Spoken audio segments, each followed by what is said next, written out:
hour is here. Check it out. And you're locked on to Utah's highest rated, most listened to sports radio station. It's my station. It's my station.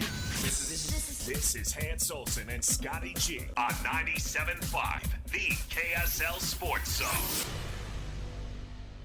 Hans and Scotty, 97.5, the KSL Sports Zone. All right, folks, happy Friday. Hi, Hans. Hey, Scotty. How you doing? Well, doing fantastic. How about you? You know what? Life is good. Little snow. The weather's good. Sunny. Life is good. There's so many things I could complain about, but you know what? I woke up, still breathing, family still healthy. That's a nice sweater top. You like that? It's one of Costco's finest. Oh, is it? Yeah. You've done the Costco thing. Oh, that's where I buy all my clothes, or is it Costco? Amen. Sure, I'm going to look like about, I don't know. See, look at that. 100 other dudes, but whatever. See, look at that. You'll see that Kirkland logo right there. Oh, yeah. Come on, Costco, I'll sponsor you. Let's go. Like you need my endorsements.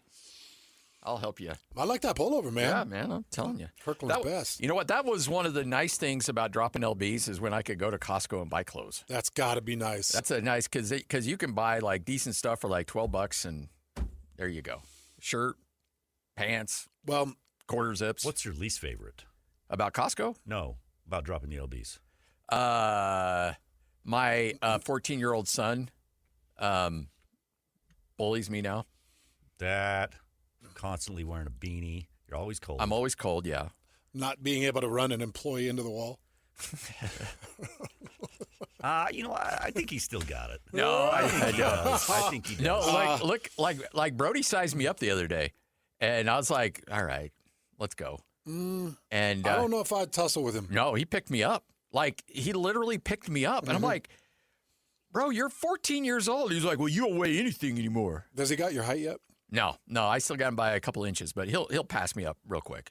He's going to go shoot right past me. If I can get him to, like you said, if I can get him to like 6'3", 6'4", we got an opportunity there. Have you ever seen anybody more miserable than Mario Cristobal last night? Oh, jeez. Hey, Mario, you've surprised everybody. You're doing something that nobody expected you to do. Let your coach hug you from behind. He couldn't do it. No.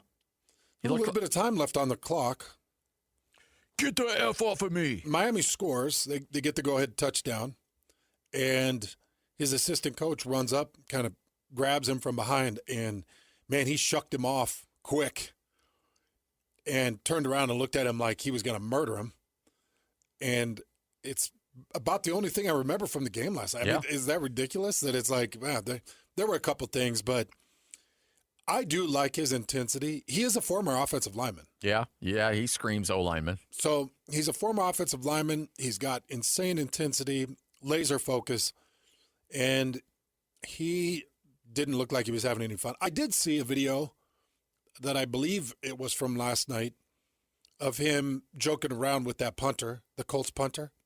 Oh, yeah? And have you seen that video? I have not seen that.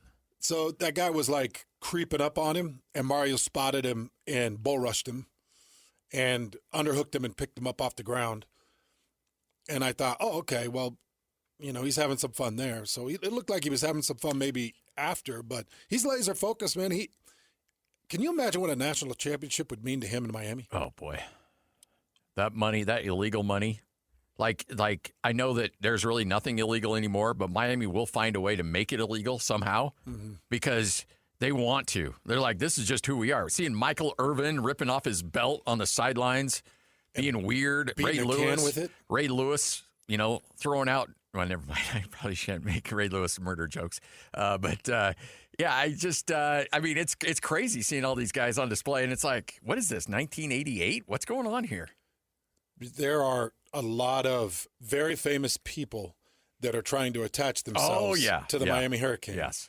That they have been MIA for 34 years. When's the last time Miami was relevant? 34 years ago? Yeah. It's like a Ray Lewis prison term, 15 to 20. Oh, man. Yeah, which is not enough. It's not enough. But people are coming out of the woodworks. Can you imagine? Maybe that's what's got Mario Cristobal so ticked off. Oh, yeah. No, I don't want them down on the sideline. Yes, sir. Well, he's This is a very popular artist. I don't want it. You know, the thing that's made him really good there, though, and I think they needed that kind of attitude because Miami was all about the glitz and glitter, and he is not. That dude is all about the business. And maybe that's what they needed to turn that thing around, to make it a more business-like approach and focus in on toughness and anger and hostility and getting back to just old-school football. Because Miami, there's a lot of ways you could describe Miami: fast, athletic, but tough was never one of them over the last 2 decades. Now, that's a tough team. It's a tough team. Who was the singer that bought part of the Miami Dolphins? That's Gloria Stefan? Gloria Stefan. Oh. But sir, she's a very well-known singer. I don't want her on my sideline. I'll take the sound machine, but she can't be here at all.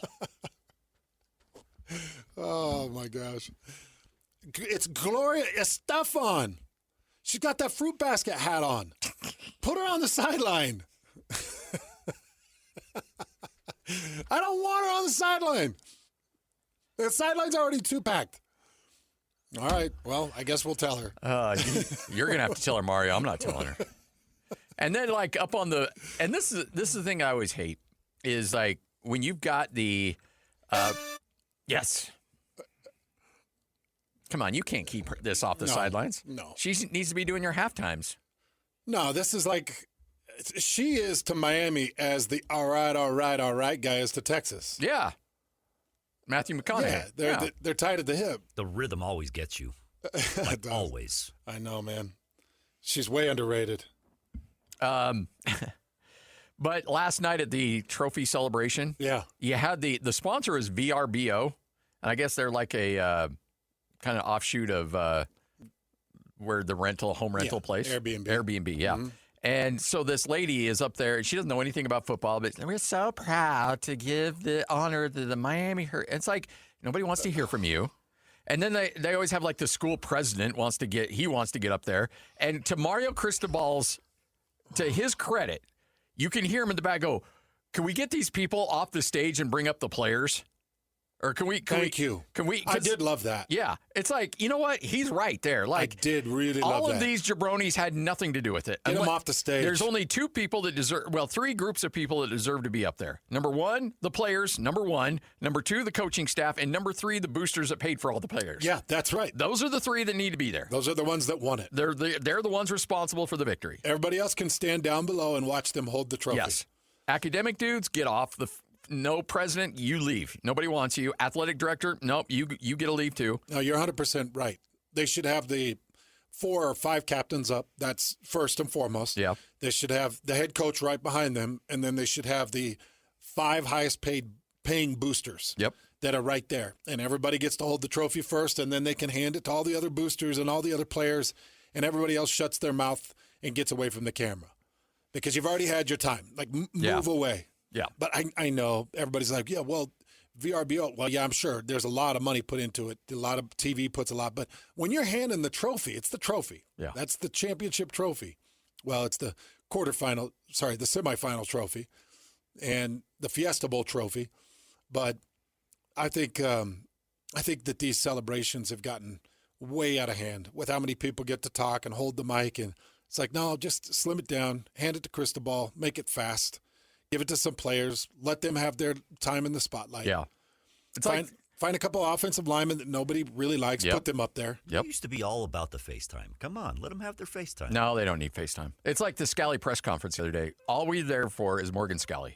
We don't want to hear about the fountain, blah, blah, blah, blah, blah. Nobody cares about what you have to say. You too. Nobody cares what you have to say. Certainly nobody cares about what you have to say. Get off the stage. Let Morgan Scalley talk. Just hand him the mic. That's it. Just like, hey, everybody, that's the football coach, and we're going to give him the mic right now. Yeah. That's all you got to do. Nobody's there to hear from the president, the athletic director, anybody else. They just want to hear from the coach. Yeah. It's Morgan's time. It's Morgan's time, not your time. It's not you to be up there and talk about the history and prestige of the university. Now, shut up. They just want to hear from Morgan. and it just took a minute to finally get that. But once we got it. Give him my number. Give him my number. If they call, give him my number. Once we got it. Yeah. Then it was good. We went from one of the worst press conferences to probably the best press conference I've ever seen when Morgan just took the mic and started talking. He was absolutely amazing. so good. But Mario Cristobal moves on to the championship game, and I think we should talk about it. I think we should talk a little bit about that game and what it means. Let's kick it off. Starting lineup right now, 97.5, the KSL Sports Zone. This is Hans and Scotty G. Let's go! The lineup is set, and it's time to kick off the show with the biggest topic of the day. This is the starting lineup on 97.5, the KSL Sports Zone. Hans Olsen, Scott Gerard, 97.5, the KSL Sports Zone. It is time for your starting lineup, all brought to you by Mountain Land Supply. If water runs through it, you're going to get it squared away at Mountain Land Supply. Go to mountainland.com to find the location nearest you. All right, Hans, crazy game last night, back and forth. It's what you wanted. A lot of offense, a lot of great drives, a lot of finishing drives, a lot of great moments down the stretch, and somehow Miami, not favored in the first round, not favored in the quarters, not favored in the semis, but now they are in the championship game. The other reason it was amazing is because the SEC is officially eliminated from the championship game. God bless America. We've all got to stop and take a look at this. Yeah. Man. Yep. Like, this is getting to a BS level. This is extremely irritating. The SEC occupied 5 of the top 10 spots on the final CFP. And not a single one of the 5 is going to be representing in a championship game. Only one of the 5 represented in the semifinals. Yes. And not one of the 5 in the championship game for now consecutive years. Yet we keep putting 5 SEC teams in the top 10. What the hell are we doing? Yeah. How does this happen every single year? They get insane benefit of doubt. They are handed early APs. They're handed early CFPs. They are given all kinds of credit for their losses, being bad or good. They're given all kinds of credit, whether it's a conference loss or even a good team out of conference loss. Well, we can't hold that against them. And they had 5 SEC teams in the top 10 in the final CFP, and not one of them makes it to the championship game, and only one of the 5 represented in the quarters. I just think we all need to stop and take a look at this and say, wait a second, where are we going and who's leading us? Because the SEC is leading us. We're not letting football, we're not letting talent, we're not letting coaches, and we're not letting on-the-field play lead us. We're letting the SEC lead us. We're letting Greg Sankey, and you talk about Sankey all the time, Scotty, we're letting Greg Sankey lead us. Somebody's got to stop it. Somebody's got to get in front of it and say, hey, I know that you got a big voice, Sankey, and I know you pull on a big paycheck, Sankey, but shut up. Shut up. Take a back seat. You see the seat behind Miami, and then you see that seat behind Indiana, and then there's a seat behind Oregon. Just keep going. Keep going. You're going to sit all the way back there until you do anything worth note. Hey, you see the Mountain West over there? Go sit by them. Do you see Boise State back there? Yeah, Boise, Tulane, go sit by them because you have had about as much success as they did. Now, you talk about this year. This is the 3rd consecutive year we will not have an SEC team win a national championship.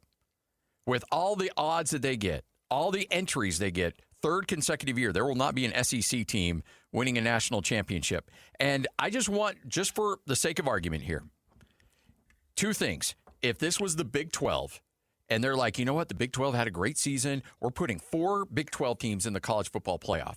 And those 4 teams, only one of those teams made it to the semis, and then they lost. None of the 4 made it to the championship game. Everybody and their dog on the worldwide leader and everyone else like, we said the Big 12 didn't deserve it. We kept telling you they didn't deserve it. They were frauds all season long. Nobody's saying that about the SEC.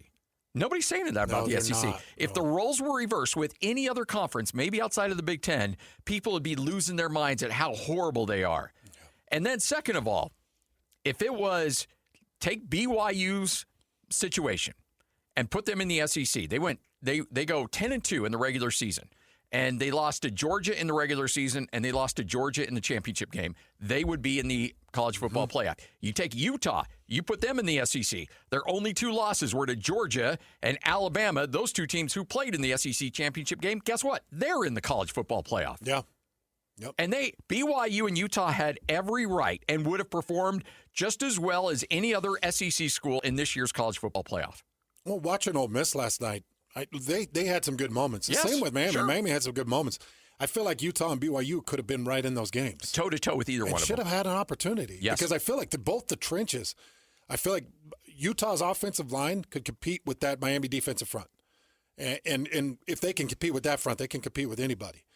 The same with BYU. I think BYU's offensive line would have had a fine time, and I think that Aaron Roderick would have had some good game plans. This is the irritating thing. We never get to see it. Utah is just kind of a side product, and nobody's talking about it because it was a Vegas Bowl, and it was like, man, it was such a nosedive to what could have been a great season. And the same with BYU. All right, so you don't want to select BYU. BYU sits at number 12, and now BYU, they get this really nice Pop-Tarts Bowl over a good Georgia Tech team. By the way, a Georgia Tech team that comes out of the ACC that is out representing in the national championship game. Mm-hmm. They didn't see Miami, though, did they? I don't think so, no. No, I don't think Georgia Tech ever saw Miami. But still, it's starting to prove that Miami was pretty darn good, and SMU, who beat them, and Louisville, who beat them, must have been pretty darn good. Yep. To get those wins.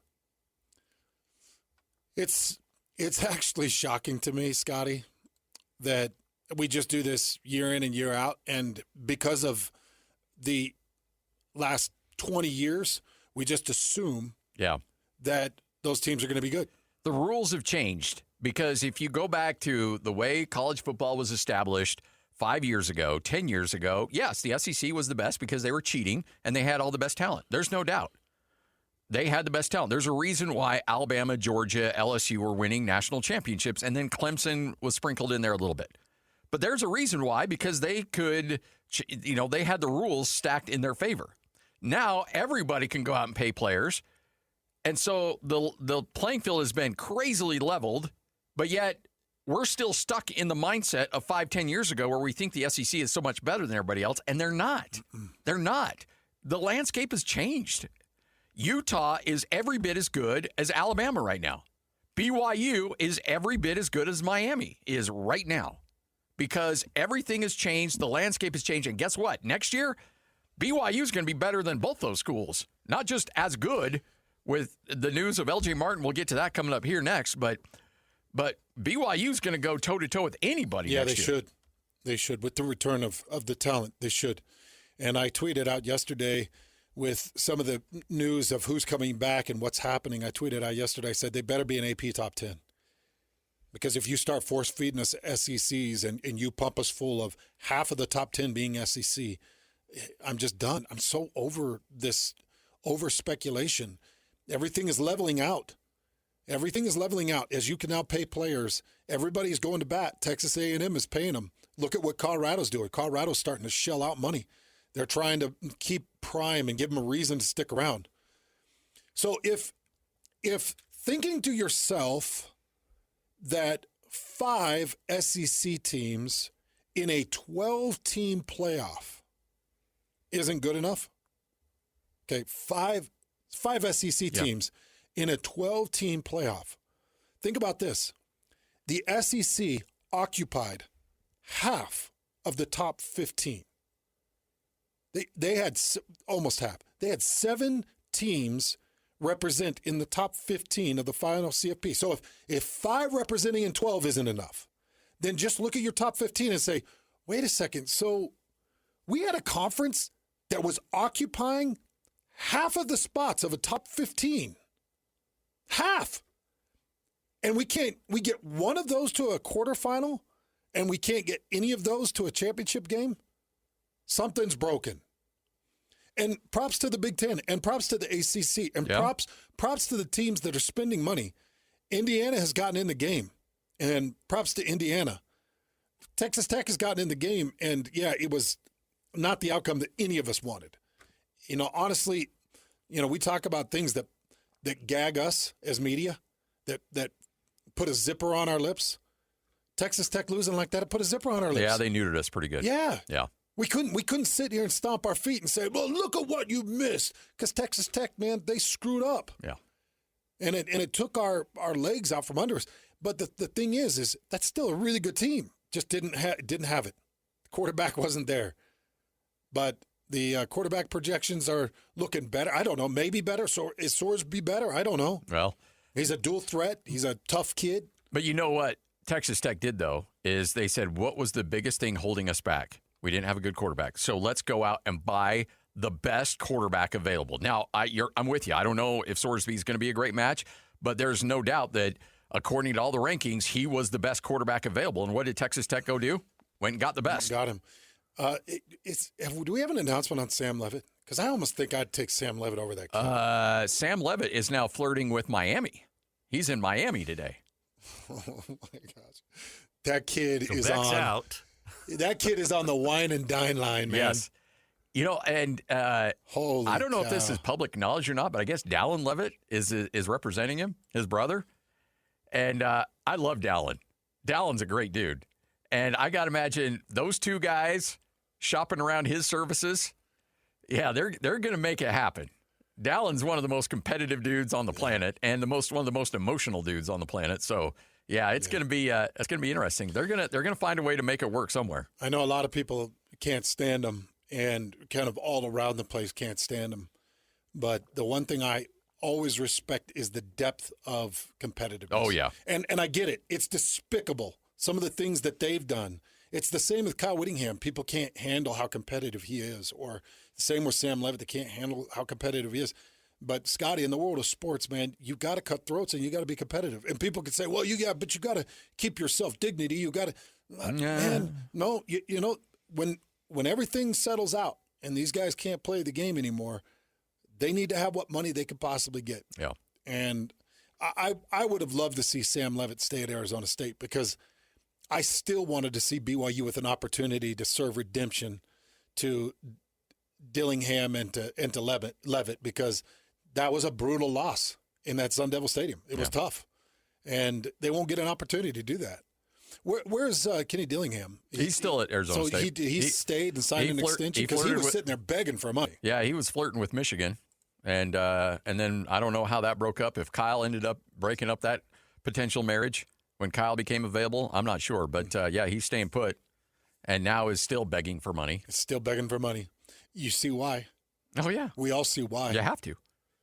It's so broken, and money's going to win it. Yeah. And speaking of money, a lot of breaking news for BYU. Let's get to it. Coming up next, Hans Olsen, Scott Gerard. This is 97.5, the KSL Sports Zone. Number one. Miss any part of the show? Every moment of every show is available in podcast form by searching Hans and Scotty on your favorite podcasting platform or online at KSLSports.com. This is Hans Olsen and Scotty G on 97.5, the KSL Sports Zone. Hans and Scotty, 97.5, the KSL Sports Zone. Scott Gerard, Hans Olsen, as we mentioned. Let's get to it, folks. BYU had another very good day in the retention world. In the retention world. And the acquisition world. And the transfer portal world. Everything is going their way right now. And there's only one that has not clarified exactly what his decision is, but I guess that there's audio out there of the soon-to-be defensive coordinator saying he believes Evan Johnson is going to be back. And he's kind of the last one. Yeah. L.J. Martin, back. Bear Bachmeier, back. This team's loaded next year. Everybody. Yeah. There were two defensive players that it was almost like we were closing up the broadcast for the Pop-Tarts Bowl. And my mind already had started to settle in on, I think Satawala's probably gone. Glasgow is probably gone. Just thinking about different options, because at that point we knew Kyle had taken the Michigan job by that time. Oh, yeah, yeah. And there was a lot of rumors on who might do what and who might go where. And it was like, geez, if anything heads towards Michigan, those are the first two guys that you grab and go with you, because those are two top Big Ten players if they were to play in Michigan. So I kind of almost resigned, like, oh, man, this is going to be tough. And we just see it systematically, one after the other. I'm coming back, I'm coming back, I'm coming back. And the momentum is picked up. And losing the McKenzies is tough because I think that they're athletic freaks. I don't think that they ever got the opportunity. I don't think they were tapped out. I think that you probably could have given them more role and more opportunity. Probably been good because they're great athletes. But you lose them. Outside of that, Scotty, can you name another player? There's a couple. I think there's 7 or 8. Yeah. But not names that any of us would really talk about. And they're probably names that were encouraged to go in the portal, too. Some would definitely. Yeah. For and sure. because, yeah. I mean, that's going on everywhere. And if you're a coach and you're not doing that, well, shame on you. Because, look, if kids can leave, then you can clean your roster as well. And so that goes on every school. Every coach admits it, that they have these hard conversations at the end of the season saying, hey, you know what? We've recruited over the top of you. You're not going to get any playing time. So it might be in your best interest. In fact, it is in your best interest to go in the portal. We'll help you find a place. We've got a lot of connections. We'll try to get you somewhere that you can get on the field, but just know it's not going to be here. And so when you see a lot of people hit the portal, you know that some people you don't want to lose, but there's also a good chunk that the coaches did want to lose.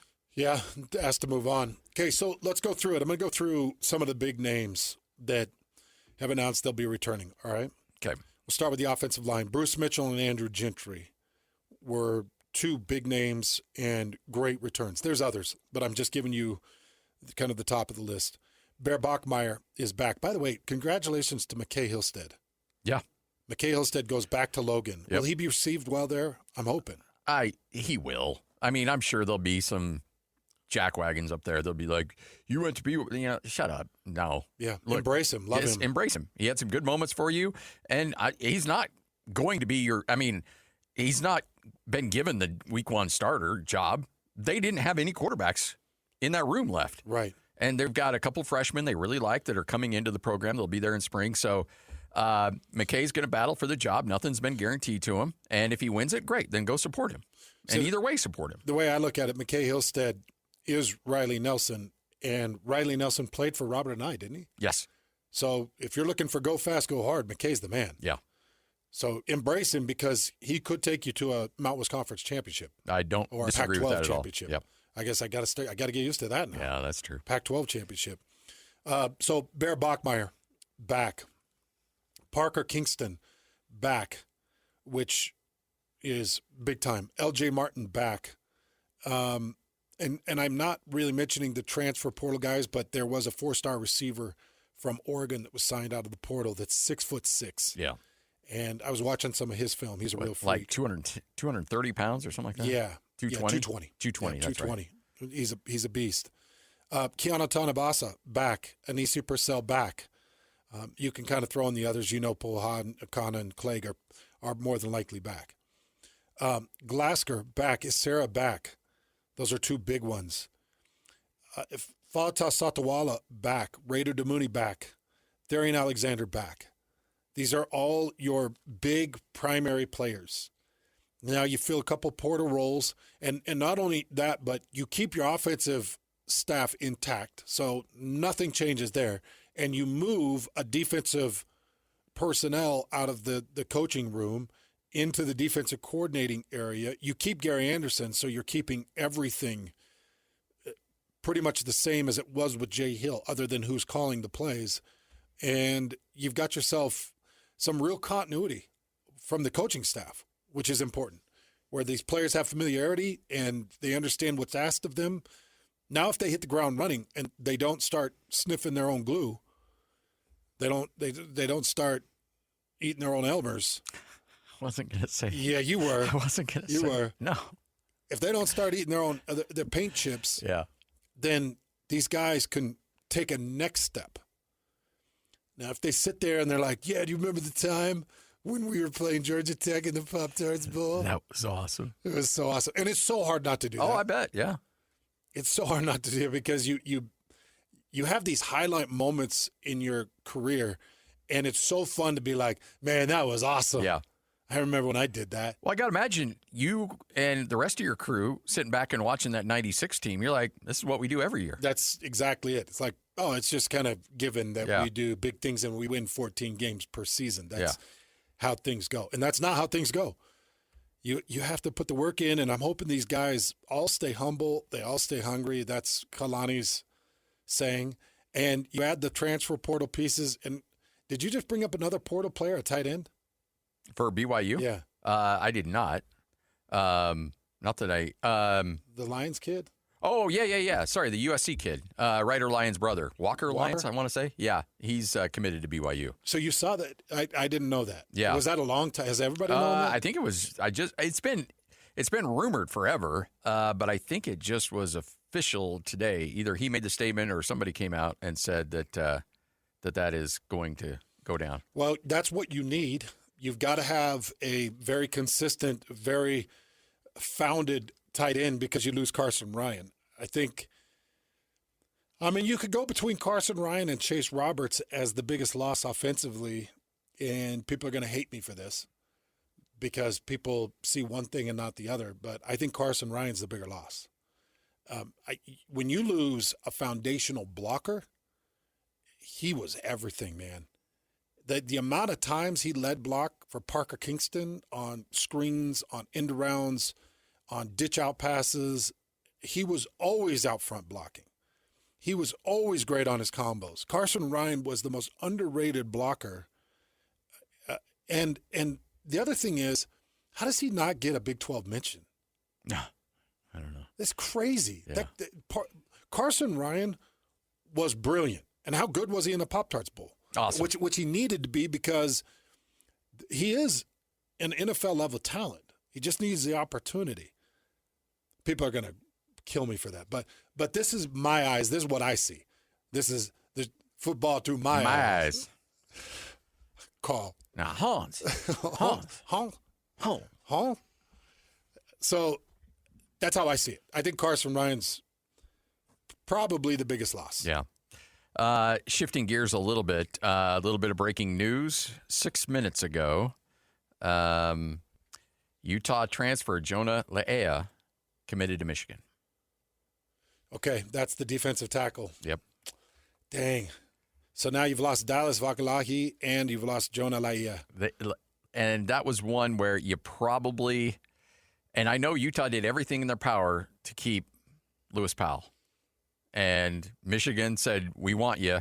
And Lewis had a tough decision to make. But because Michigan got him, I think that's why you're seeing some of these guys follow him. So that's John Henry Daly and Jonah Le'ea that are following Lewis Powell. The crazy thing is Dallas and Jonah belong to Luther Ellis. He's coaching the interiors. Oh, that's right. John Henry Daly belonged to Lewis Powell. That's true. So that's confusing to me. I don't know why they would leave Luther unless they were directly attached to Lewis Powell. Maybe Lewis is the lead recruiter on it and had the connection. I don't know. Could be. But the good news is Cash Dillon, I think it was yesterday, announced that he was going to be back with the team. Have we heard anything from Lance Holtzclaw? He's recommitted? Okay. All right, let me get my highlighter. Scotty sees you see all the names I've got slashed out and highlighted and all this crap. Trying to keep track of all this stuff is bothersome. Trying to keep track of Utah and Utah State and BYU. It's a mess trying to keep track of all It's these a real guys. pain in the butt. I'm not going to lie. It is. It's a mess trying to keep track of all of them, but that's good. So Holtzclaw and Cash Dillon back, that's really good. Yeah. But it's a bummer you lose Aliki. He graduates. You lose Jonah and Dallas to the transfer portal, and you've got some rebuilding up front. All right, 1246, Hans and Scotty, what you may have missed coming up next. The Hammer. That's right. We have not talked to John Wilner in a while. He'll join us coming up at 105 right here on 97.5, the KSL Sports Zone. You're locked on to Hans Olsen and Scotty Chin. That's right. Yeah! On 97.5, the KSL Sports Zone.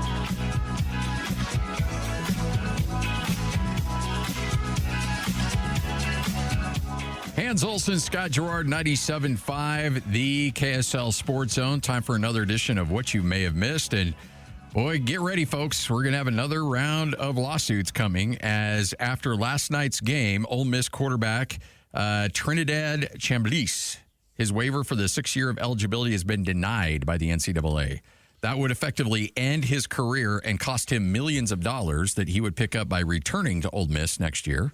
But the NCAA says no, and shockingly, Ole Miss and Trinidad and his representatives have all said they plan on not only firing a waiver, but also getting a lawsuit prepared to get him a 7th year of eligibility. 7 years. Thanks, Paiva. Yeah. You know why I'm so ticked. Because this is killing high school recruiting. Yes. Yep. It's slaughtering it. I'm sitting here. I've got Scotty here next to me, and I've got this quarterback film pulled up. This kid, Aiden Dunn. West Jordan kid. And I'm showing Scotty. This kid is wrist flicking at 50 yards. He's stepping into the pocket. He's well-trained.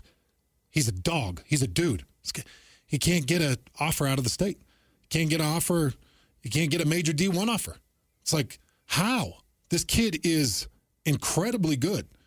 I've just got the film pulled up. I was going through different quarterbacks films, and I come across this kid who's a 2026, and I'm thinking, this kid should have tons of offers.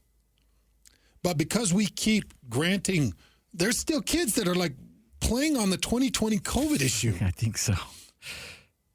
There's kids that's like, no, I did play in the 8th game, but I missed a quarter of the 8th game, and I only played 2 quarters in the 9th game. Yeah. And who are you to take my ability to make money away? I was dealing with mental health issues, and I need an extra year. Bro, like I'm still this is slaughtering high school. It is. You know my nephew Pojo Latu. Oh yeah.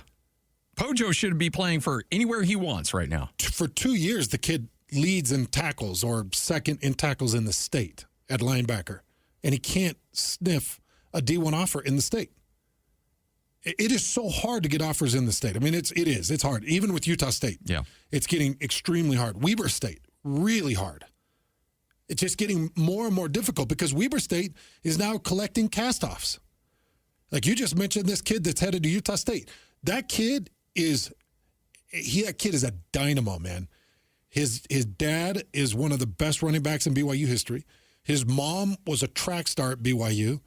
They're freak athletes, and they just didn't get the opportunity on BYU's field. So Utah State, they're going to get some good news on this kid because I think he's going to be great. So is Mikhail. I think Mikhail Hillstead will go back to Logan. I think he's going to be great. I do too. Everybody knows I'm a Hillstead fan. Hey, and the other thing is, like, Bronco knows. He brought in Robert and I because he knows we're all headed into this new Pac-12 world. So I need to know you, and you need to know me, and I need to know the talent. And we got to have some familiarity because we're going into uncharted waters. And what was it, 76 new players on the team last year? Yeah, I think it was even higher if you include missionaries. But I think, 70 to 75, something like that. It was some absurd number. Yeah. He's got to be thinking, I don't want to do that again. I got to have some continuity. These are the things that are just torching us. Because you've got kids that, like, there were multiple kids last year that left that were 2018 recruits. They just hung on through medical, through COVID, through everything else. They hung on, and they could hang on because they're looking at the NIL, the earnings potential. But it just kills some of the ability for the talent here in our state to have good things happen for them. Yeah. And it's so sad to me because I watch these kids and I'm like, I was a good high school player. I'm looking at these kids, and I played with good high school players. I'm looking at these kids, I'm like, this kid is 5 times better than anybody I ever played with in all my time in high school. Anybody I ever played against or played with. How is this kid getting overlooked? Or how is he not getting an opportunity? And you know what they're doing now, Scotty? They're starting JUCO. Oh, yeah. They're starting to roll into JUCO ranks. Or Division II. I mean, this Chambliss kid, that's his big thing is like, well, I was at Division II. I couldn't make any money. Now I'm at this level. I can make money. And because I had to go that route, I deserve another opportunity to make money. Hey, where are we with those JUCO rank things? Because remember, they were giving the JUCO years back. I do think, I think so. I think you get your JUCO year back. But So a kid can now go to JUCO and still move from. They did it for 1 year, and I don't know if it was a blanket policy going forward or if it was just okay, we're going to let you go that 1 year. I mean, there's like the guy that you knew, your family knew growing up, Drake Allen at Utah State. He was set to shut it down last year because he didn't have any eligibility. They're like, no, this group can use their junior college years, so that's why he's playing another year at Utah State. Holy cow, good for him. Yeah. How's he playing? Oh, good, really well. Well, he should because he's probably, 24? Yeah. 23, 24? A Mission kid and playing a lot of basketball. And so from his perspective, like, yeah, and from a coaching perspective, you want a lot of experience on your team. So there's going to be that appeal there. So I see both sides of it. I understand what this Chambliss kid, like, hey, he's not going to be an NFL guy. He has a chance to make $3, $4, $5 million next year. And so he wants desperately to get back and make that money so he can start his life out well with a huge nest egg. And so he's going to fight tooth and nail to get it. Whereas these high school kids are like, well, I guess I'll go JUCO Division II and hope that I get a call up and then I can make some money. But this is ridiculous. I feel for these guys. You really do. Yeah, because kids are going to just stick around. And they're going to file lawsuits, and they're going to win lawsuits. Yeah. And people are just going to let them keep sticking around. It's just hard to see so much great talent be overlooked. Hans and Scotty, 97.5, the KSL Sports Zone. Looking for the latest on the Jazz, Utes, Cougars, and Aggies? Yeah. We've got you covered. This is Hans Olsen and Scotty G on 97.5, the Sports Zone. Hans and Scotty, 97.5, the KSL Sports Zone. Fired up, as always, to chat with John Wilner. He's going to join us coming up here in just a moment. By the way, where did the hammer come from? Did you come up with that one? Mm-mm. Who started the hammer? I think PK came up with the hammer. Oh, really? Oh, no. I think so. All right. Is that only but I feel like is that a station nickname or is that a national nickname? Yeah, that's the thing. I don't know if it came from nationally or if we created it or if somebody on our staff, but you think PK was the one that... I think so. Wow. All right. Well, we will chat with him coming up in a bit. There's a lot going on, certainly at Washington. Also, what's going on with the SEC getting shut out. The guy's dialed in when it comes to all things college athletics. So we'll chat with him a little bit and get some thoughts in terms of the landscape of college athletics and where we're at now. Quickly, before we get him on, scale of 1 to 10. 1 to 10. Okay. How excited are you for Oregon, Indiana tonight? 9.2. Okay. I'm fired up. All right. Yeah. I like it. What way do you see this going? I think Indiana gets the W, but I would love to see Oregon because I want to see a team on the western side of the United States win a national championship. And that'd be nice. I'm kind of a Dan Lanning fan. I don't know why. Really nice. Are you really? A little bit, yeah. I don't know why. But well, the other thing is Oregon winning would maybe justify what happened against Texas Tech. Yes. Yeah, that's true. Blanking Texas Tech, beating them 23-0. You would hope that Oregon would show well against the number one team in the country. If Indiana runs them out of the building, then it's like, back to the drawing board. Yeah. This is a bad look for the Big 12. So looks like the hammer just hammered himself into the 2:00 hour. He's going to be at 2:05 today. Could not do 1:05. Oregon's path to the semifinals, they went through number 12, James Madison. Yeah. The Fighting Madisons. The what was it that got Fox all in trouble in Alema and Frank? Oh, they were calling him the Dukies. So they were calling the game when James Madison came to Logan a couple of years ago. Uh-huh. And great game, by the way. McKay Hillstead, absolutely incredible in that game. And Utah State, James Madison went right down to the wire. James Madison got the win. But it was the TV broadcast that had Alema and Frank on it was picked up back in James Madison, wherever that is. And these guys kept calling James Madison the Dukies. And apparently that's a big no-no. James Madison does not like to be referred to as the Dukies. And I guess the amount of emails and texts and tweets and everything that came rolling in to those guys, just obliterating them on social media. and they had to do, as much of a public apology as they could. Oh. Those guys aren't really capable of apologizing. I know how that goes. Yeah. Honestly, we have to apologize for stupid things anyway. Constantly.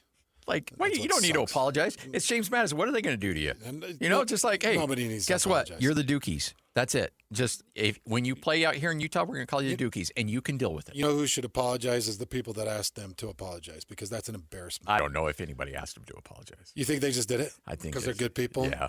Well, this is going to be interesting because Oregon suffered one loss through the regular season. That one loss kept them out of the Big Ten Championship. The Big Ten Championship went down between Indiana and Ohio State. What was the one loss that kept Oregon out of the Big Ten Championship? Indiana. Yes. Indiana beat them 30-20. It was a really good game. It was right in the middle of the season. At that point, Indiana was ranked number 7, and it was just a fantastic powerhouse game. And it was in Autzen too, right? That was in Indy. No, you're right. It was in Autzen. Okay. It was in Autzen Stadium. And Indiana gets the win on them, and they go on a 6-game run. They don't make it to the Big Ten Championship, obviously, but they get James Madison. They dispatch them. They blank out Texas Tech. They look extremely good, prepared and ready. And Indiana's just they're a doghouse right now, man. Indiana is incredibly tough. Quarterback makes really good check-down decisions. They get the ball out fast. They've got really good coaching, great schemes, great game plans that really just hit every area of the defense. When you watch Indiana play, it's like watching them hit every number on the bingo card. Yeah, yeah. There's no weak spot. Weakness, yeah. Like, we don't got to worry about that. Because the second you stop worrying about that, this coaching staff does a really good job of, all right, B7, go hit them. Yeah. And you're like, oh, no.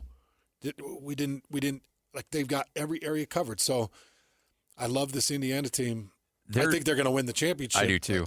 That's why it'd be great to see Oregon get the win, right? Because it'd be fun to see the guys that we thought would win it, and now Oregon goes into it. And really, are we prepared to live in a world where Indiana wins a college football playoff? Like, I get it. We all like, and you really can't call them David because they've invested so heavily, so they're buying incredible players. And so, they're doing what everybody else is doing at a very high level. But are we really ready to live in a world where we're going to crown Indiana a college football playoff championship team? I'm not quite sure if we're there yet. Feels better. It feels weird. Just give it to Oregon. Oregon doesn't. Yeah. And Oregon, too, is a team that when you look at Indiana, I know you talked to a lot of coaches before your broadcast at BYU, and I have a lot of off-the-air conversations. We have a conference call with the coordinators before every game, and it's all off the record. They just kind of give us a heads up. Hey, watch out for this guy. We're going to be using this guy a little bit, so make sure you highlight him in the broadcast. And they just give us a heads up, and it's all off the record. We're not supposed to, disclose, and we don't. But one thing we always ask an offensive coordinator and a defensive coordinator is, where's the weak link? Like, who is a guy you're going to target? Is there a corner or a safety or a linebacker that you're going to try to motion in and get him out on an island? Some guy that you can expose. Some guy that I know I worked with a coach who called it the pigeon. We're going to throw rocks at the pigeon. And we got to find who the pigeon is. And every week I'd laugh. I'm like, who's the pigeon? He's like, 27 right there. Or 21. That's who we're going after. Indiana's got no pigeons. There's nobody on that team that you can look at and say, that's a pigeon. But same with Oregon. Like, I don't know where Oregon's weak link is. It used to be, hey, they'll score a lot of points, but they'll give up some points. Not anymore. Defensively, they're a beast. You brought up you'd like to see a Western team win. Yes. Do you know the last time a team from the West won? That would be USC in 04. Or 04.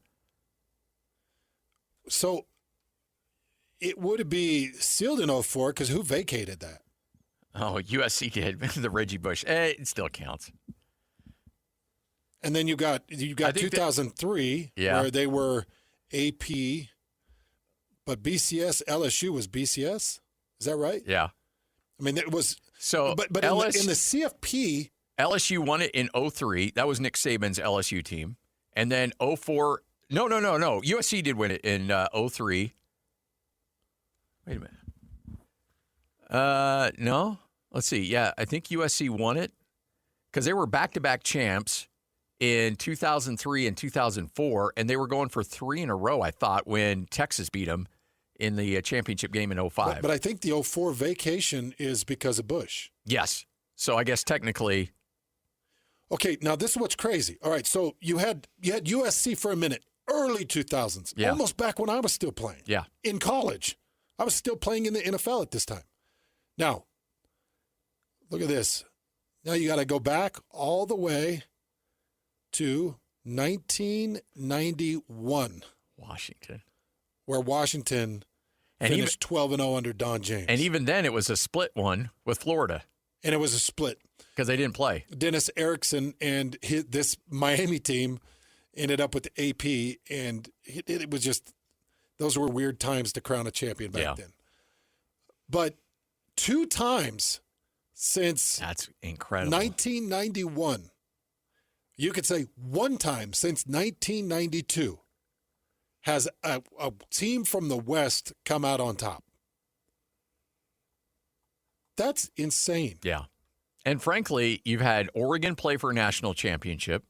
You've had Washington play for a national championship. But other than that, outside of that USC run, I don't think there's been even much representation in the championship games. No. Outside of those two. No, I don't think so. So you're right. It would be nice, wouldn't it, to see Oregon as they've moved into the Big Ten. It'd be nice. But can we even... It feels like it would feel better to have it in the West and have it be Oregon than Indiana. Oh, I agree. But the problem is, too, does it even feel like it's a West team if they're playing in the Big Ten? I mean, geographically they are. Yeah, geographically. But also it's like they're part of the cool kids club at the Big Ten. You know, Give me Fernando, baby. You want your future quarterback to win. I understand that.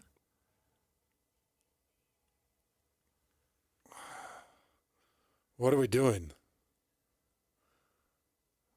Is this ABBA? Yeah, it is ABBA. I almost said turn it off, but turn it up. Gosh, this is one of those things that as a man, you're like, I'm not supposed to like it. Purge it. It's like when you're at a steakhouse or a nice restaurant, your wife orders coconut shrimp, and deep down you want it, but you know it's very unmanly to have coconut shrimp. But coconut shrimp's really good. Yeah, but I love that you don't care. Yeah. You don't care what anybody thinks. Who, me? Yes, you. It's you don't stupid care. that I like ABBA.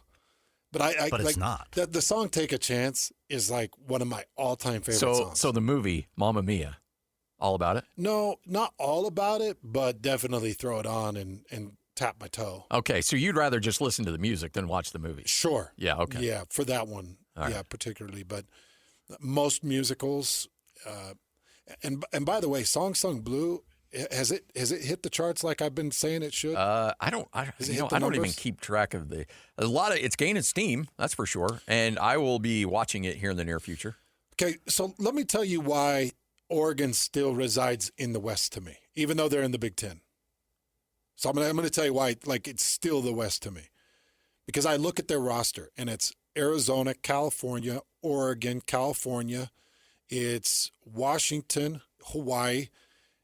You got a couple of Georgias in here, but you got Oregon, California, Arizona, Oregon. There's a couple of Texas, a lot of California, a ton of California. You got some Idaho, Idaho Falls, Idaho.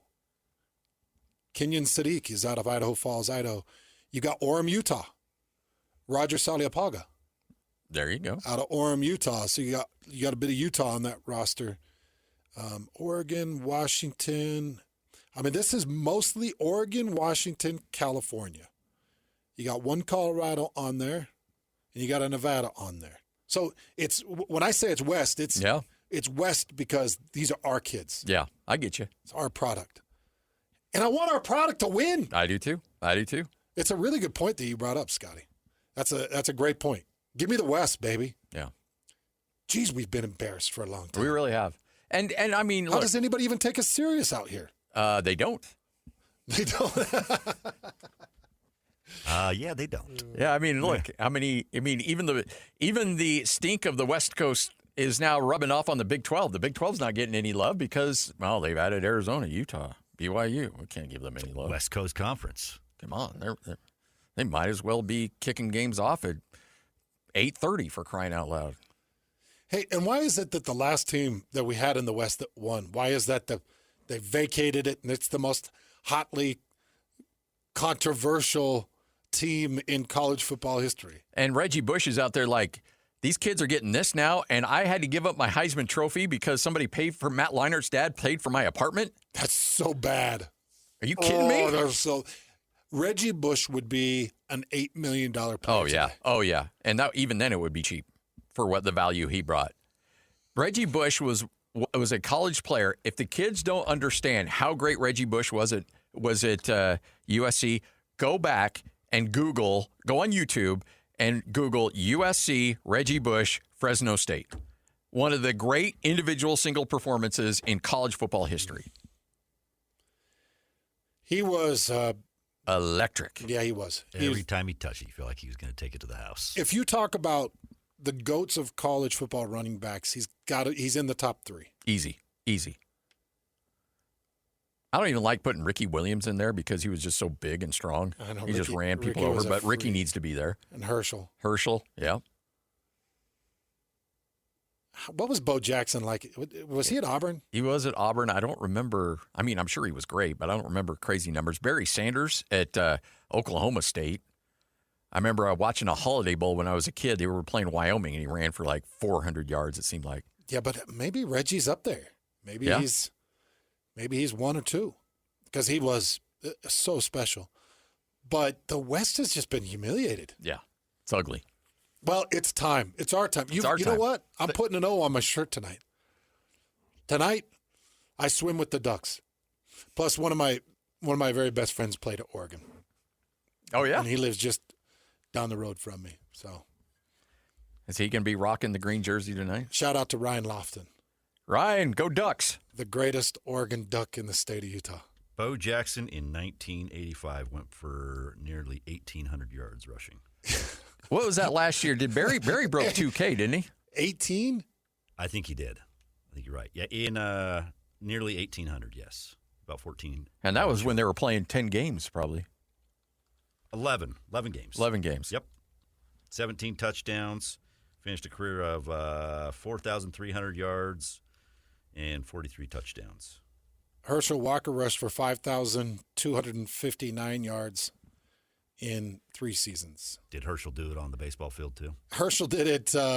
He did it his freshman year. He broke the freshman record at 1,616. Okay. All right. I got you all beat. Sheesh. Barry Sanders, junior year, Oklahoma State, 1988. 11 games, mind you. Just 11 games.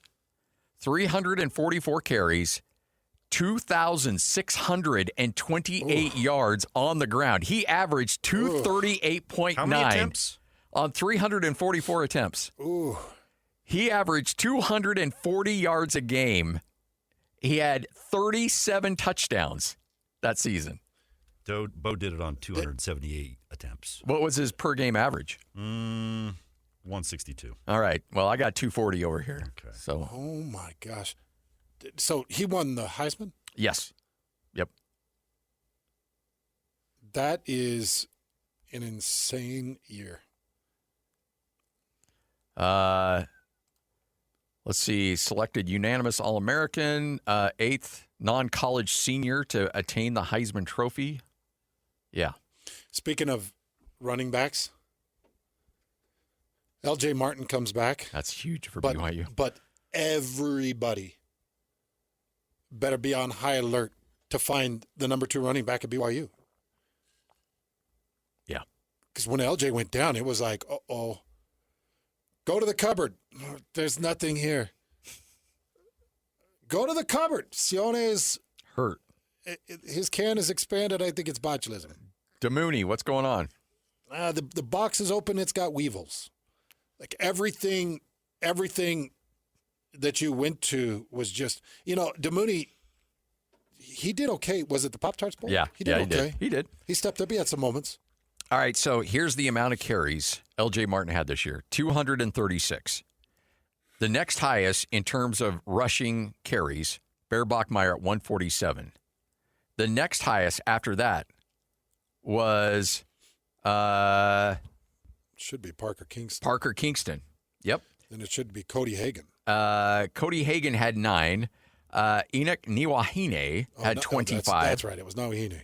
Had 25, so one less than Parker Kingston. DeMooney had 19. Sione Moa had 18. So your next highest attempts running the football outside of LJ, a quarterback, and a wide receiver was Niwahine with 25. Yeah, and Enoch's done. Yeah. He's a senior, so he's out.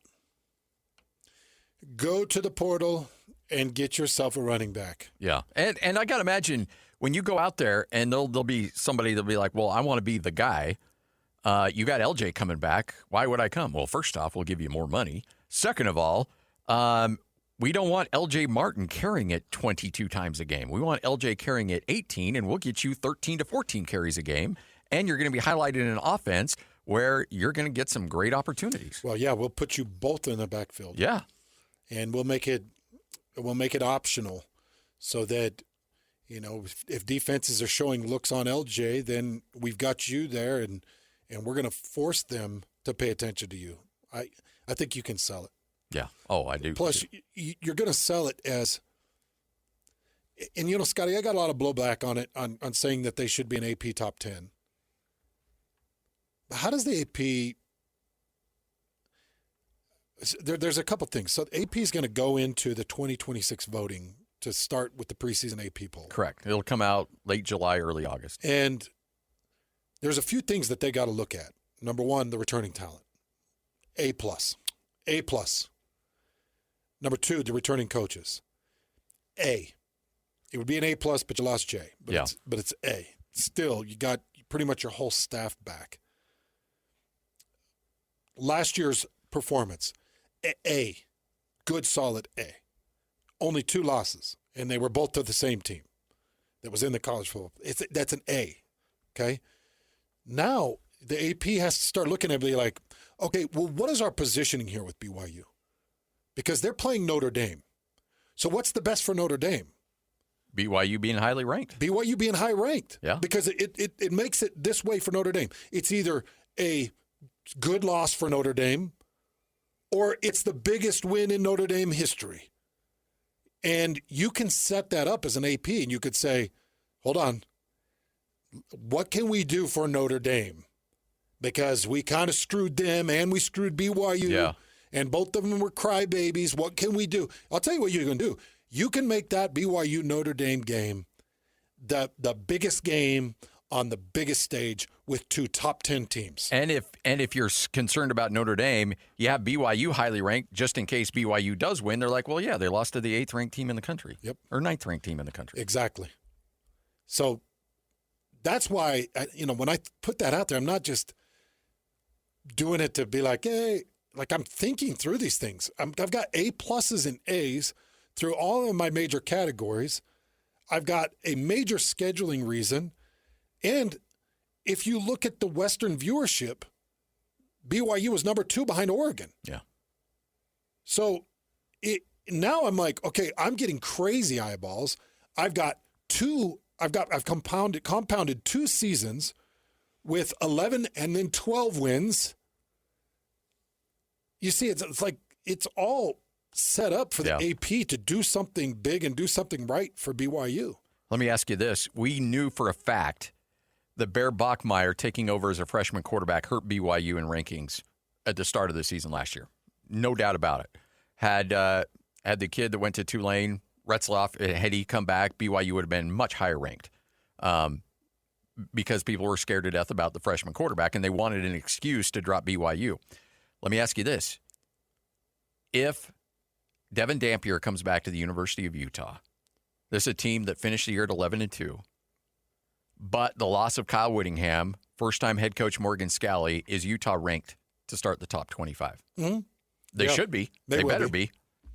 But I could also see they lost some defensive players, and They lost Kyle Whittingham, so we're going to make them earn it. We're going to have them just on the outside. I'm going to put them ranked, 26th, 27th. They're going to be on the outside because I don't trust them yet. But, they win a couple games, we'll bump them back in. Okay, well, let's think about this. So they thumped Nebraska. They finished 11-2. Couple ugly wins down the stretch with Kansas and Kansas State. They'll probably finish final ranked CFP 13th or 14th. Don't you think? Yeah. 13th or 14th? Yeah, probably. Okay. So I'm going to finish you final ranked 13th or 14th. The Kyle Whittingham and Jason Beck thing, it takes out a lot. But if you've got your superstar quarterback back and you believe that Morgan Scalley can anchor down and hold down the defense and almost kind of rebuild the defense, because the defense really lost themselves at the back end of that season, but can rebuild it, then they should absolutely be in the top 25. They should probably be somewhere between 20 and 15. I think. I would think so too. And plus, the AP's got to look at it and be like, all right, well, who are we favoring? What are our Big 12 favorites? If Devin Dampierre is back, your three Big 12 favorites are Tech, BYU, and Utah. Yes. Yep. Without question. And then you start to dabble in the Houstons of the world because Houston was young, but what did they retain? TCU's of the world because TCU is continuing to spend money. But, I mean, those are the three teams I think you put the most weight into. Hans and Scotty, 97.5, the KSL Sports Zone. Hey, by the way, if you want to go to YouTube, just search KSL Sports, and you can see Hans and I in high quality, high definition. I don't know if that's the case or not, but you can see every flaw on my face, so it must be some high level. And you can interact with the show. We got a live chat feature, and I've been trying to dabble into it a little bit, but we do have one coming in.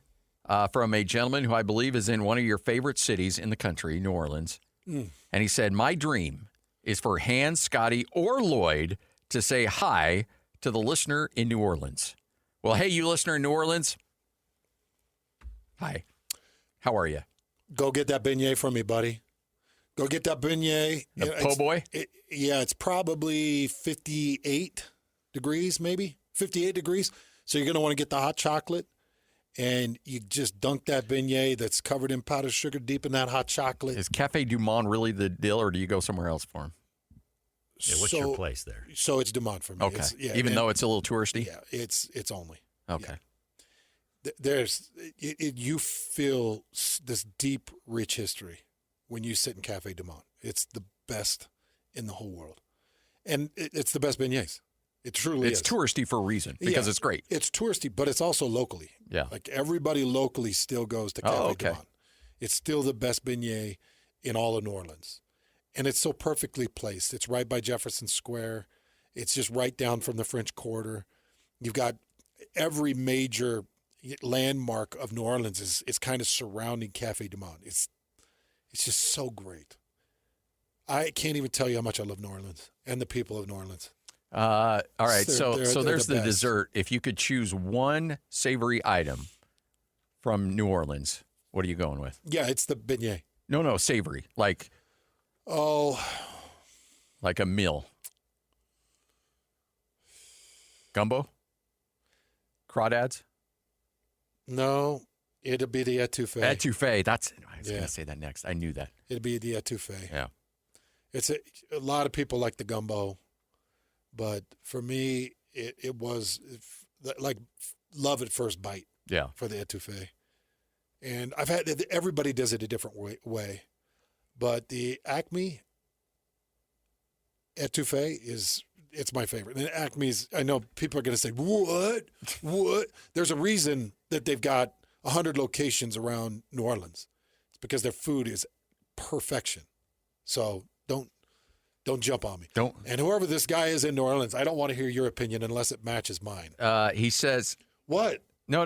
It's okay to have differing opinions. Oh, sorry. But the guy did say, I can die happy now. So he's happy. He's a big-time listener from New Orleans. Come on. And if you have an opinion other than mine, Go die. It's okay. I've been dealing with this for a lot of years. I apologize, man. You're one of us. You can have your own opinion, just don't voice it. All right, Hans and Scotty, 97.5, the KSL Sports Zone, good, the bad, the ugly. John Wilner was expected to join us at 105. He will join us today at 205 right here on The Zone. It's time to saddle up and talk about the winners and the losers. This is the good, the bad, and the ugly. Now, here's the good. It is your good, it is your bad, it is your ugly. Hey, you want to snag one of those on that top shelf for me? Gracias. All brought to you by RGS Exteriors. It's one of those days where you need a little... Go get it. Let's get it. Our boys at RGS. Love you, Tim. Oh, man, I love Tim. It's been a while. We got to get back out there. Love you, RGS. Oh, we're going to be here soon. Yeah, I know they got a bunch scheduled, so I'm fired up. Hey, if you just went through this rain and this snow and your gutters are full of ice and you're thinking, what am I going to do? What? What's going to happen? Well, I'll tell you what you're going to do. You're going to call Tim and the boys at RGS because they're Scotty and I's best buddies. Yes. Love them to death. All you got to do is dial 801-280-3110. That's 801-280-3110. And just say, hey, I got gutter problems. And Greg or Ross or a handful of our other boys out there, they'll be out to the house. They'll put a little heat cable in that gutter. They'll give you a turn on, turn off switch, and you're going to be able to empty that gutter quickly. Yeah. Imagine being able to turn it on and have that thing electrically know exactly, all right, you know what? It's cold. Time to turn on. Yeah. If it's not cold, all right, we're going to shut down the power a little bit. It's crazy the technology that goes into that stuff. And I've got the heat cable. Yeah, I've got it, and it works. Oh, it works great. Yeah, I had some old heat cable that I inherited when I bought the house, and it's fried itself out. So that's on my summer to-do list.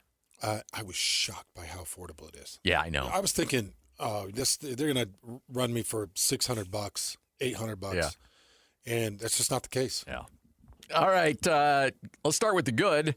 The Jazz get the win last night. They knock off the Dallas Mavericks 116-114, and the Jazz snapped that losing skid, improved to 13-24 on the season, but they're almost a 500 team at home. 9-11 at home, but tell you what, and Lloyd, I don't know if you have it or not, or if it's right there. I did not hear David Locke's call on that Keontae George shot late in the game when he controls the dribble and gets that floater to go. Was an absolutely incredible individual play.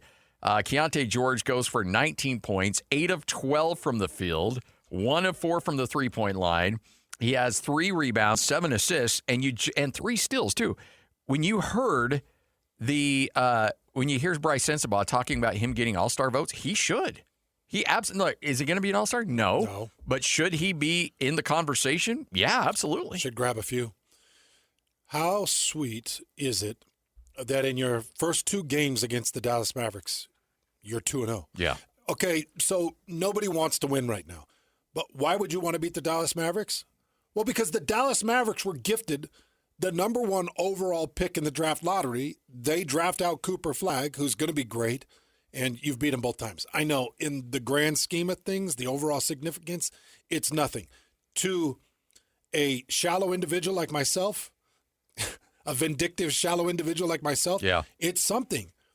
That's why when we had Danny Ainge on the first time they beat him, remember they beat him in overtime, and I said, Danny, was it just a little sweeter? And Danny's like, what? He's like, what? No. This, we just beat Dallas. And we want to beat every team. Yes. And I'm like, yeah, but it's a little sweeter, right? I mean, it's the number. No, we really want to beat every team. Yeah. I'm like, oh, okay. Okay. I'm an idiot. But deep down, come on. But come on. I know I called him right after. I'm like, after the show, I'm like, Danny, but really, right? He's like, no, dude. They're all the same. we wanna... It's a 1 of 82. But they got Cooper. So I have not heard this highlight. Lloyd, is it worth it? Is it worth playing? Because I would imagine David would lose his mind. But sometimes I think he's going to lose it, and then he doesn't. And then there's other times where he keeps it pretty calm when I think it's going to go crazy. So here's David Locke's call on probably the play of the game from Keontae George. Keontae retreats out, 10 on the clock, driving, fading off his left foot and tickling the twine. Keontae George with a marvelous one-on-one move, spins Cooper Flag around and fades back off the left foot and puts the Jazz up by 5 with 28 seconds to play. See, you know it's a good play when you get two chuckles from Ron Boone. Ron Boone will always give the, you always hear that in the background. One chuckle, good play. Two chuckles, awesome play. Yeah, awesome play. Great call there by Dave. Yeah, really good. Good stuff. But the Jazz get the victory last night, 116-114. But back to your point with Cooper Flag, he's good. Yeah, he's great. 26 points, 10 rebounds, 8 assists, 3 steals, 1 block shot. Yeesh. He's amazing. Honestly, he's amazing. And he's played 37 games this year. So far, he's averaging about 35 minutes per game. And he's going 19 points, 7 rebounds, and 5 assists. 19, 7, and 5. Not bad. For a rookie, it's not bad. At some point, he's going to be fantastic. But the Jazz getting a couple of wins against him, I don't know why. It just softens the blow a little bit. I mean, Dallas has already fired the GM that traded Luka. Yeah. And they've been awarded But he Cooper got Flag. him Cooper Flag. But he yeah, got him like, Cooper come Flag. on. Like, oh, jeez. That team, though, is so poorly put together. Oh, yeah. It's a mess. It is poorly put together. And bless Klay Thompson's heart. I mean, he's out there firing deep. Every time the ball touches him, he's firing deep. He's still hitting a high percentage this year. I know. In fact, let me find his year percent from the 3. He is at 35.8%. 7.7 attempts. And right now he's averaging 35.8. Last year he averaged 39.1. His highest was 44% in the 17-18 season with Golden State. All right, Hans and Scotty, there you go. Good, the bad, the ugly, right here on 97.5. Coming up next, another edition of Whole World News. And then at 2:05, John Wilner will join the program. We hope that the Hammer follows through with us. Today, 2:05, 97.5, the KSL Sports Zone. Go! It's time to span the globe for the hard-hitting news you care about. Well, not really. But hey, at least we found it interesting. This is Whole World News on 97.5, the KSL Sports Zone. We've got the whole world in our hands. You got the whole world in our hands. We've got the whole world in our hands. We've got the whole world in our hands. We've got the whole world in our hands. You got you and me, brother, in our hands. You got you and me, sister, in our hands. You got you and me. Hans Olsen, Scott Gerard, 97.5, the KSL Sports Zone. Hope you're all well. By the way, a great tweet from, and I read it to you during the break, from, I don't know, hashtag Doomsayer. I don't know who that is. But he said, let's all thank Caitlin Clark for absolutely torching Haley Van Lith back in March, which led to her transferring from LSU to TCU, which was then going to cut into Haley Cavender's playing time, which led Haley and her twin sister back to the University of Miami, which led to Carson Beck following his girlfriend to Miami, thus allowing Carson Beck to lead the Miami Hurricane to a national championship game appearance. You thought the Kyle Whittingham butterfly effect was something. The Caitlin Clark butterfly effect is even bigger. But there's no doubt the Cavender, and I don't know which one was the girlfriend of Carson Beck, but yeah, that did have a big say on where he ended up playing football. Make no mistake. And granted, the paycheck was nice too. Hey, what are we up to on maternity leave? What are we up to now? I think 7.5 months now. Is it 7.5? Yeah, they match the amount of time, the gestation time, to the amount of time you get off. Yeah, plus 2 weeks. And seriously, what is it, like 3 months? 2-3 months? I don't know. I've been out of that business for a while, so I just want to know what it is because. Are you expecting? No, but today's whole world news story, we're going to go to Canada for today's whole world news story. This 22-year-old woman from Canada, her name's Kira Cousins, had some incredible news to share on Instagram about being pregnant. And she shared the baby bump, pictures of the baby bump. Oh, that's awesome. I tried to put a couple pictures. She had ultrasound images that she shared on Instagram.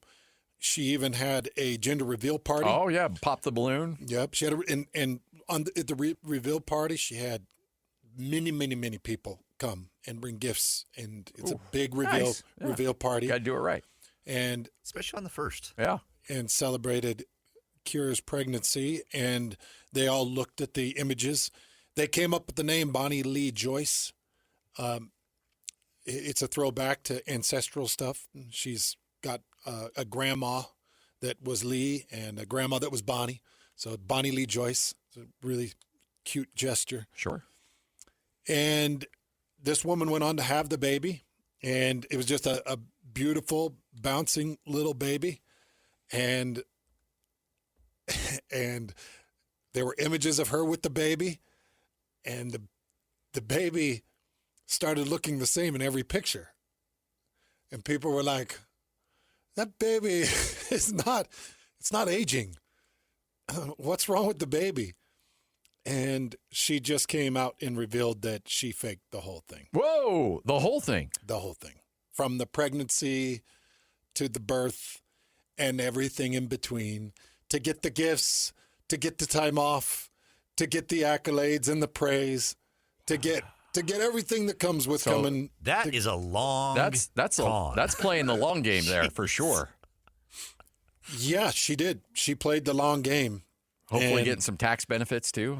And she would have gotten away with it if it wasn't for that damn baby. For those pesky, for the fact that at the end of it, there wasn't a baby. Are you telling me with AI you couldn't come up with something better? No, she couldn't. Like, come on. So she had, it's a lifelike doll that she went and bought. I guess it's a couple $1,000s for this lifelike doll.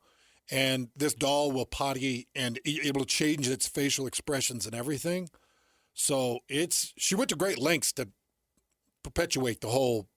Yeah, but sooner or later, you're going to have to buy one that looks like a 3-month-old, and then one a 6-month-old, and then one that starts walking. Yeah. Like that's going to cost you. And then That's one that It's going to cost you. and then cost you. and then one that gets in your car and ramps up your auto insurance. You know. Yeah. You're gonna live out the small wonder life. Yes. Small. I'm almost ashamed I didn't think of that.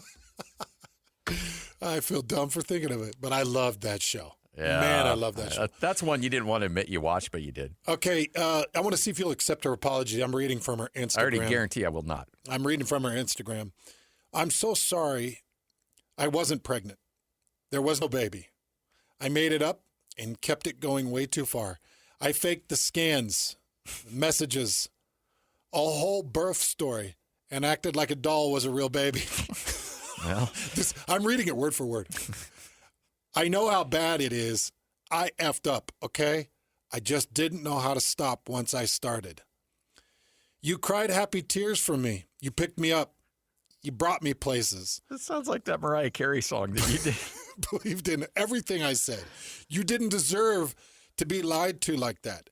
Everyone who came to the gender reveal, all the people who gave me gifts or support, I effed up. And I heard a lot of people. Now, this was the part of the apology that cracked me up. This isn't the part. I'm gonna read the other part that's actually bad. She apologized to who she falsely claimed was the father. Oh, I bet. Yeah. She said, I made you out to be a horrible person when really I was in the wrong completely. So it sounds like she ran some dude through the mud over this. He knocked me up and then he left kind of thing. Wow. Okay, this is the part that cracks me up because now she knows she's made everybody feel dumb because for months they thought that she's got a baby. So she said in her apology, in everyone else's defense, the doll could move. You could change the facial features, the arms and the legs. You could feed the doll. you could make it pee or poo. So when no one was close to it, it did look extremely real. She's trying to make people feel better about buying the whole claim. This is awesome. Is there any mention whatsoever of reimbursing people for the presents that they gave her? No. No. I'm sure she's kept those things. I bet so. I bet she's returned all of those diapers for Amazon credit and went out and bought herself a nice, well, maybe life-size doll, I guess. I don't know. So, Lloyd, this is a word to the wise. From now on, you say, you roll that old little baby boy down here, and I'll present the days off. I'll produce your days off. Yeah, I'm going to need to see that. How many days off? I mean, Amanda's still young. Hey, our good friend Blake Anderson, you know what he did?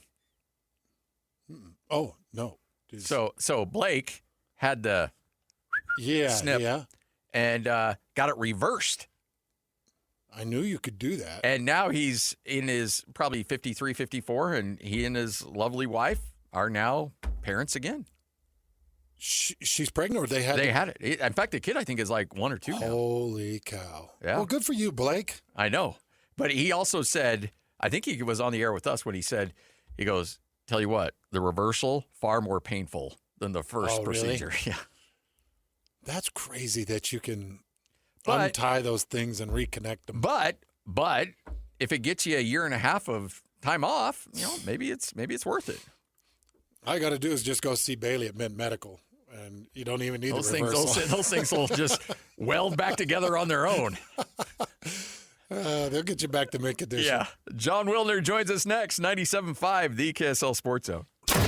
Number one. Miss any part of the show? Every moment of every show is available in podcast form by searching Hans the podcasting platform or online at KSLSports.com. This is Hans Olsen and Scotty G on 97.5, the KSL Sports Zone. Hans and Scotty, 97.5, the KSL Sports Zone. Hey, this can't be real. This cannot be real. Bill Belichick, he's still the head coach at Carolina, right? As far as I know, yeah. Oh, my gosh. You will not believe who he just named as his offensive coordinator. Bobby Petrino is the offensive coordinator with Bill Belichick. Oh, boy. Oh, boy. Yeah. He, as of right now, it's done. He's still the head coach at the University of North Carolina. And Bobby Petrino's the OC. Ooh, hide your co-eds at North Carolina. Is this true? It's on their website. Yeah. Is this the guy that fell off the motorbike? Yeah, with his mistress on the back.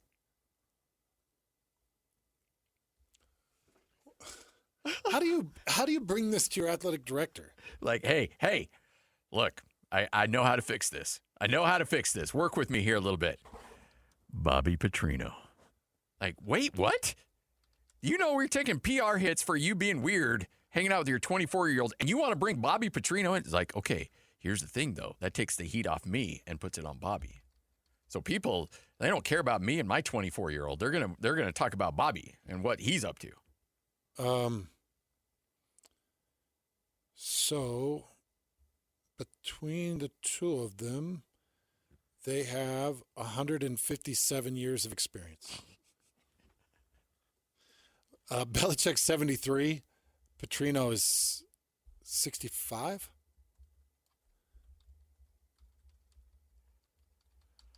Bobby Petrino is 64, almost 65. Oh, he'll be 65 in a month. So you got a 74 and a 65-year-old, and it's a ton of experience. Oh, yeah. Look, Bobby Petrino was the OC at Utah State under John L. Smith. And Weber State. Yeah. He had his time here in the state of Utah for sure. I'm just looking at this list going back to 1983. Holy cow. You know, his first true assignment was Weber State. Yeah. He was a graduate assistant at Weber State, and then he got the wide receivers and tight ends at Weber State in 1987. I was 10. Jeez. So he's Weber State when I was 10. Yeah, Christian's dad wasn't even born yet. Christian's dad was not born yet. That's just wild. And here Christian is more successful than all of us. I know, right? That makes it feel good. He was at Utah State when I was being recruited. Yeah. Yeah. He was at Utah State when I was being recruited. I do remember him. Oh, yeah. Yeah, Riley. Him and Coach Katzer. Yeah. Oh, that's another crazy dude. Dude, Katzer was a hell of a recruiter. Oh, yeah. But I'm telling you that go talk to Riley Jensen about that Utah State coaching staff. Back then, 96? 96, yeah. Really? Yeah. And he's got some stories? Yeah. Oh, yeah. He's got some stories. And then then John L. takes off, goes to Louisville, and they hire Dave Arslanian. Like, Bobby Petrino would have been the head coach at Utah State coming off that year where they were actually looking like they were building things, and then they brought in Dave Arslanian. Jeez. This Bobby Petrino, he's been in the NFL, in and out of the NFL. He was with the Jaguars as the OC. He was with the Falcons. Then he comes back to the college game. He goes to Texas A&M as the OC in 23.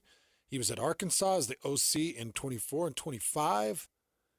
And he's leaving Arkansas and headed to North Carolina to be with Bill Belichick. Unbelievable. Do you think North Carolina, they just couldn't pay it out? Is that what it is? Probably. I mean, it was an embarrassment. It was an absolute joke. So I don't know why you would want to continue doing that if you could get out of it without financially crippling your athletic department. I mean, you had the foundation of all stability in Mac Brown. You know, Mac Brown, look, he had a good run at Texas, goes back to North Carolina. They're good. They're okay. But they're like, oh, you know what? We got to take this to the next step. We got to keep up. What are we going to do? Oh, hey, let's go get Bill Belichick. And then that circus comes to town, and it just goes from bad to worse. And that's a good job. That's a good program. On April 1st, 2012, Petrino was involved in a motorcycle crash on Arkansas Highway 16. He was riding with former Arkansas SEC volleyball player Jessica Durrell, whom he had hired on March 28th as student-athlete development coordinator for the football program. Petrino initially said he was alone on the motorcycle. Yep. However, on April 6th, just minutes before a police report was to be released showing Durrell was also aboard, Petrino admitted that Durrell was not only a passenger, but he'd been conducting an affair with her. Long placed Petrino on infinite paid administrative leave while he investigated the situation. And if you want to take it a step further, when he had that press conference with his face all mangled. Yeah, and the neck brace. And the neck brace. He said that it was from the motorcycle accident. There were many that believe it was when her husband came and confronted him. That's where the lacerations and the facial scarring took place. Boy, those... Now, granted, that's just the legend. That's the urban legend out there. Take it with a grain of salt. I'll tell you, when you're that public of a figure, you're rolling crazy dice, bud. Oh, geez. And that's why it's so... there's so many case studies of guys who have wrecked their lives and wrecked their careers because of that. And if you're the dude from Michigan, are you so oblivious to think that it's not going to affect... Oh, I'm going to be the guy that gets away with this. I'm going to be the guy... Nobody's going to find out. Oh, it's wild. They'll always find out. They always find out. Especially in this day and age. You're sending out texts or DMs. Everybody's screenshotting those like, I got him. I got him. If you're a coach, you have to know. Yeah. I'll give you a perfect for instance. I am a big, fat nobody. Nobody knows who I am. My face isn't on TV. My radio's been around. My voice has been on the radio a little bit. I'm a nobody. Yeah. I took a good friend because I had front row tickets to Neil Diamond. We were doing, I think we were just starting the show. No, it was before. Is this the governor? Yeah. Yeah. Oh, this was before we did the show? Yeah. Yeah. You told me about this on the air, but I don't think we were doing the show. Holy crap. Okay. Well, Amanda had been to 4 Neil Diamond concerts with me. And I told her on the 4th, I'm like, you're not coming anymore, because she wouldn't stand up and she wouldn't scream and clap. And I'm like, I'm wasting this ticket on you because you do not respect the legend enough.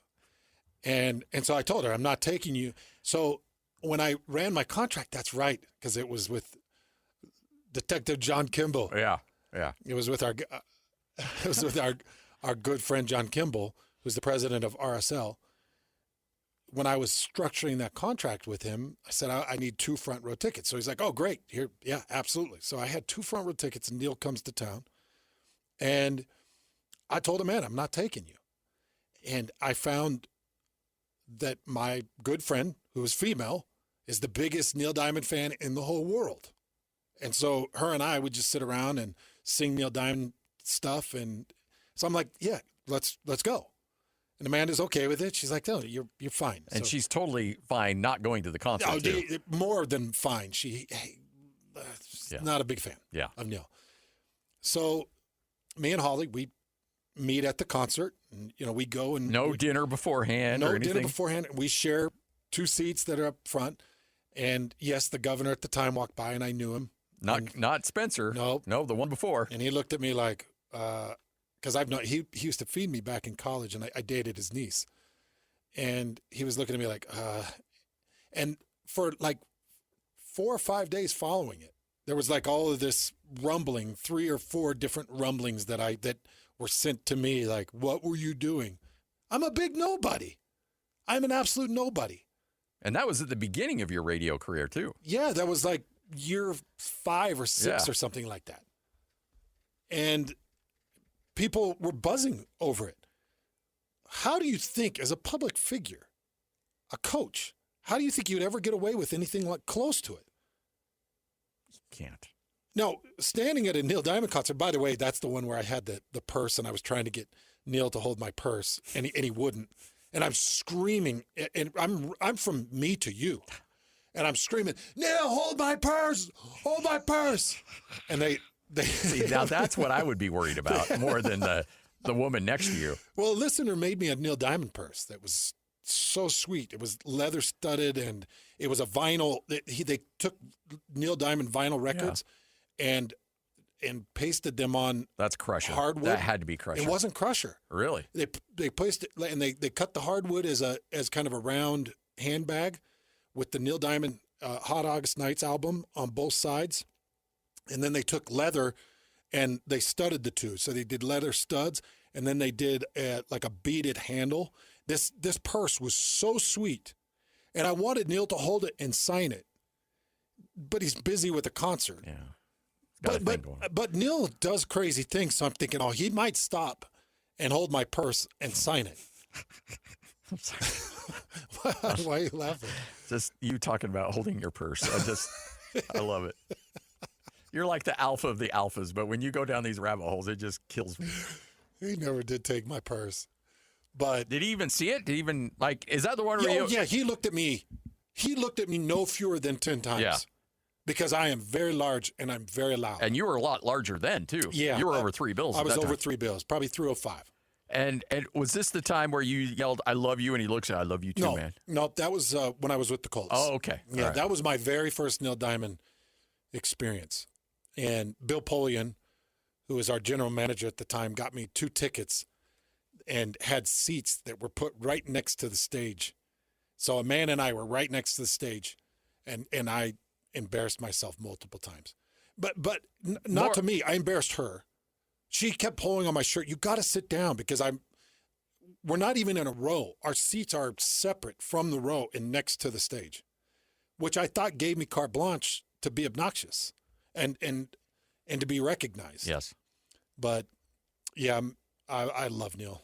And his concerts were great. Moral of the story is people talk. Everybody's looking. Everybody's paying attention. Everybody sees you. And if you think that you're like, hey, it's just a DM, nobody's going to know, they're going to know. Yeah. What's that thing? They're going to know. They're going to find out. Which leads us to another conversation of in-state coaches.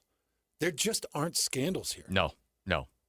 I mean, Utah State had their issues up there, and that was a coach not necessarily going through the right channels in how to handle something. Oh, yeah. But it was But, according to him, it was him trying to help. And what he needed to do was just turn it over to Title IX and get out of the way. Yeah. If anything, he was being too involved. Too helpful. Yeah. But no extramarital stuff, no DUIs. I always think about, I don't know, has there been a DUI? I don't remember. For a coach or administrator? Not that I know of. Did Majerus never got anything, did he? No.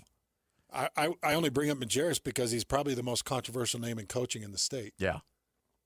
And I don't think he ever had a scandal. He never ran over somebody while intoxicated like a Syracuse coach. Was it? Boeheim, yeah. Was it Boeheim? Yeah, it was Boeheim. But think about this, Scotty. Those BYU coaches, going all the way back to Lavelle Edwards, they have to live the same standard that the honor code requires for students. And not all of them are members. So you got a lot of members, a lot of non-members on that coaching staff, and they're public. And anytime they go out in public, how they handle the public, how they dress, how they act, what they drink, what they eat, what the words they use, like you think about all the times they could be on camera. And you go back to Lavelle Edwards and his staff and Bronco Mendenhall and his staff. Name one BYU staff member on a football team that's had an issue. It's incredible how clean these men and women run their lives in order to stay in compliance. Yeah. It's an underrated value of BYU coaches and an under talked about aspect. Because I do think that there's coaches at BYU that are non-members that start thinking to themselves like, I want to try living a normal life. Because you are under the biggest microscope. Yeah. And if you think I'm exaggerating, I'm probably underselling it. I think it's pretty well stated. Like, you better watch your P's and Q's. Because you are the biggest representative of this university, which is great. And a lot of them, it's easy because they're members. Yeah. But it's the non-members that it's like, how do you do it? But even something as simple of, let's say Kalani Sitake's he's all about hot chocolate. He wants a hot chocolate. And he's like, where can I get a hot chocolate? There's a Starbucks across the street. So he goes to Starbucks, gets a hot chocolate. He's walking around campus holding a Starbucks cup. And I guarantee somebody on Twitter will be like, hey, he's drinking coffee. No, picture somebody getting a picture of him walking out of Starbucks. Yes, yeah. Holding, everybody it would just be such a negative buzz. Yeah. And yeah, it's stupid and it's little, and somebody would bring him in and be like, hey, I've told you this story that I had a coach back when I was playing many years ago. We were in the middle of the Smith Fieldhouse, and there's no ceiling on the room in the middle of the Smith Fieldhouse. And this coach proceeded to chew me and the team out using expletives. Okay. And he got in big trouble for it.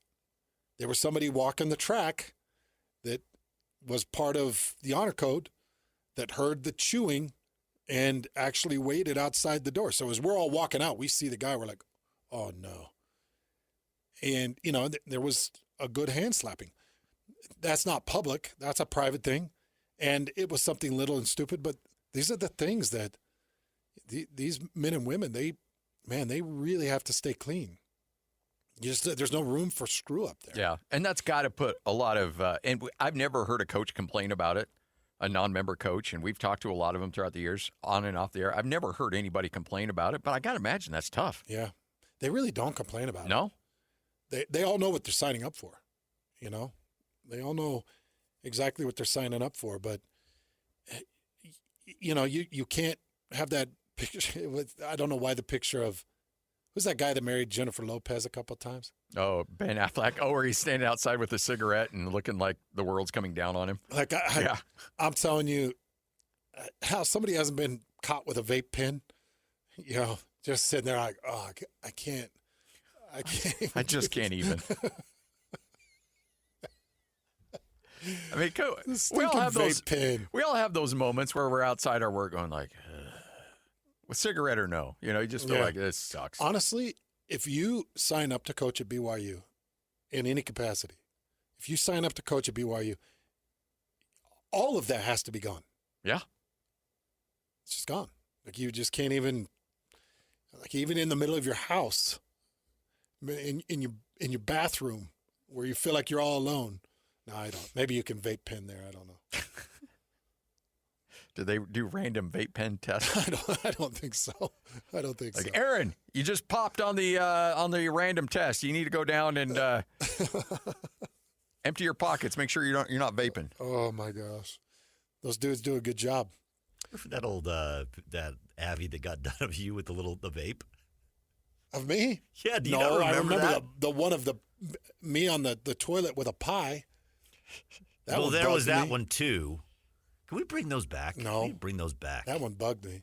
The pie? The Why? pie one on the toilet? Well, no, it bugged me that you busted into the bathroom and started, okay. all right. Taking pictures of me. All right. You want to know the story here? I'd love to hear the story. Because Scotty broke down the door and started clicking pictures of me. So you would think that would be an inappropriate thing to do when somebody's taking a full timeout on a toilet for somebody to open the door and take a picture, right? That's not a cool thing to do. Okay, let's back it up a little further, though. What if you and this person each have your own hotel rooms? Okay. But that person wants to come to your hotel room to take that full time out because he doesn't want to stink up his own hotel room and sneaks into the bathroom and does his business. Don't you think that deserves a little public shaming? You didn't do that, did you? 1,000% he did. Just give a ruling, Lloyd. Okay. You deserve to have that picture taken. I'm sorry. Really? Yeah, no, I'm sorry. You can't take over somebody else's room to stink up their room. All right, YouTubers out there that are watching, I need a ruling from you. Who's in the right there? Was I justified, and on Twitter too, at 97.5 Hands, at Scotty G Zone, was I justified in taking a picture that didn't show anything inappropriate? Just my butt white quads that have chicken skin. Well, as much sun as you get, I don't even know why they were like that. No. That was in the pre-Florida, pre-Hawaii days. There's no sun in my sun. I look like a thought-out turkey. So, was I justified, now that you know the whole facts, in doing that? Because it's not like I barged into your room and took a picture. No, you were in my room. Yeah, I know, but I was in the privacy and sanctity of your room.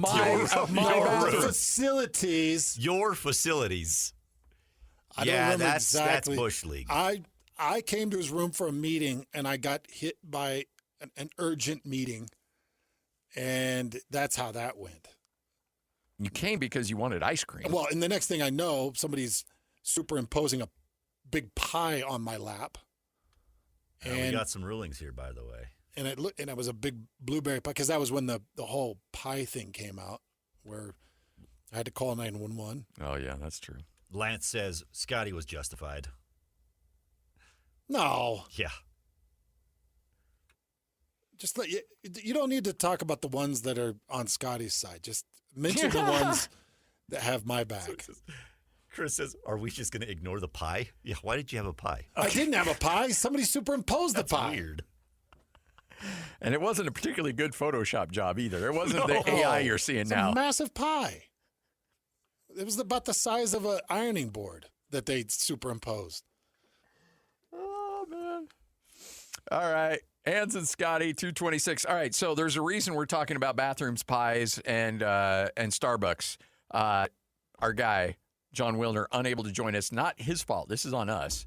Because the last one was John. There's something that had come up. That's fine. It happens. But this one's us. All the phones are down? Is that in the whole building? Yep, whole building. Hey, Christian, no, we will not be posting the picture. Christian Esparza said, show us the picture and we'll decide. No. That thing's gone, by the way. No, I don't think it is. No, that thing has gone the way of Zach Wilson. I don't. The social media cleanse. Yeah, that thing is eliminated. Our good friend Jay Brandwright, Jay Bird, texted me. He goes, acceptable by you. Creepily, though, acceptable by you. So So it is an acceptable, but still crossing some boundaries. You're not fully in the right. Yeah. All right. Hans and Scotty, we'll spin the wheel next. 97.5, the KSL Sports Zone. The wheel is loaded, and it's time to talk some sports. This is Sports Roulette with Hans and Scotty on 97.5, the KSL Sports Zone. Hans and Scotty, 97.5, the KSL Sports Zone. All right, I think I've got about 90% of people out there agreeing with me that I was justified in my nefarious actions. The only one that I'm worried about is the 10%. And that's Bart. Well, I was like, I don't know if you have 10%. That have come to my defense. The 1 out of 50. Yeah. Well, it's good, man. It's all good. Every once in a while I'm right, every once in a while I'm wrong. Well, that's, I think we were both in the wrong a little bit, and I'll own my part in that. Both of us very much in the wrong. Yeah. All right. Time for Sports Roulette. We take some of the storylines and put it on roulette wheel. Wherever that little ball lands is what we end up talking about. So all you have to do is we got to have Lloyd fire up that wheel. Lloyd, go for it.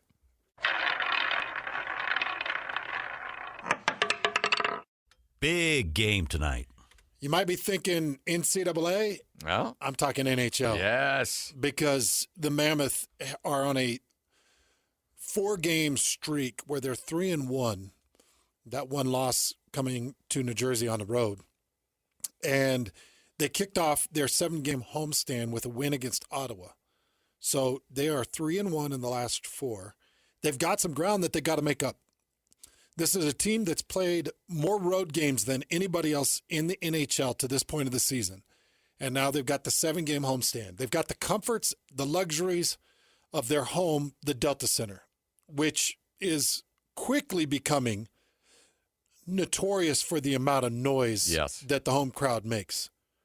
Who did we just have on that said pound for pound the loudest NHL? Oh, I think it was Bill just earlier in the week, wasn't it? Because we were talking about Madison Square Garden. Was it Bill? It might have been Bill. Yeah, I think it was. Might have been Bill. Pound for pound, the loudest NHL arena. And you've got St. Louis coming in, and that means a lot to Bill Armstrong. And if it means a lot to Bill Armstrong, it should mean a lot to Coach Bear. And if it means a lot to Coach Bear, it should mean a lot to this team. And this team has to look at this, and there's a lot of good teams coming to town. St. Louis, who knocked you out for the postseason last year. They went on that heater. Yep. Toronto, who has had a lot of postseason success, but their fans don't care. Dallas, who's had a lot of postseason success, and they're trying to find their way this season. And Seattle and Philly. All of these are 20-plus win teams. All of these are very, very good hockey teams. But you've got to find a way to find at least 6, if not 7 points through these next 6 games. You got to find 6 or 7 points. Yes. And I think it's realistic. It's realistic and frankly a little bit on the low side, honestly, I think. You feel like they need to come out with, 8? No, you know what? There's 12 if possible. Yeah. I think 6 is probably right. Yeah. Saying you got to come out with at least half, slightly more than half. That's why I'm saying maybe 7, 8. If you get 8 points out of this. 8 is a huge, huge addition. Then I think you're going to jump up in the Western Conference standings and be sitting pretty darn good. And remember, you've got another 6-game home stand that's coming up at the end of January and the beginning of February. So another 6 straight games at Delta Center. So you've got 13 games of the next 17 at home. 13 of the next 17, essentially. And that's going, of course, to the start of it with Ottawa. Yeah. And remember, the Mammoth paid their dues at the beginning of the season. First half of the season, they played more road games than anybody else. They had the fewest home games, obviously, than anybody else in the NHL. And now you get to reap those rewards because it's going to balance out. And now, but to your point, you got to stock a little hay in the barn right now. And you got to make sure that you're coming away. I think 6 points, maybe 7, but I'll go 6. If you go 6 over this stretch, that's it. That's a big W for you. And as far as St. Louis is concerned, they're 2-1 in the last 3. They beat Vegas, beat Montreal. They just lost to Chicago. They gave up 7 in the I saw that. Chicago. Ouch. So maybe they're open for some punishment. Chicago was the start to a 3-game road trip for them. This is the second. They played Chicago Wednesday night, so they've had one night of rest. But this is going to be a good one tonight. Yeah. Yeah, I'm going to be, I'm sure, hook and sinker on the NCAA game. But this is one I'm going to be watching back and forth. There's, you know what? I just saw a thing pop up on Twitter, and I told you guys about it during the break.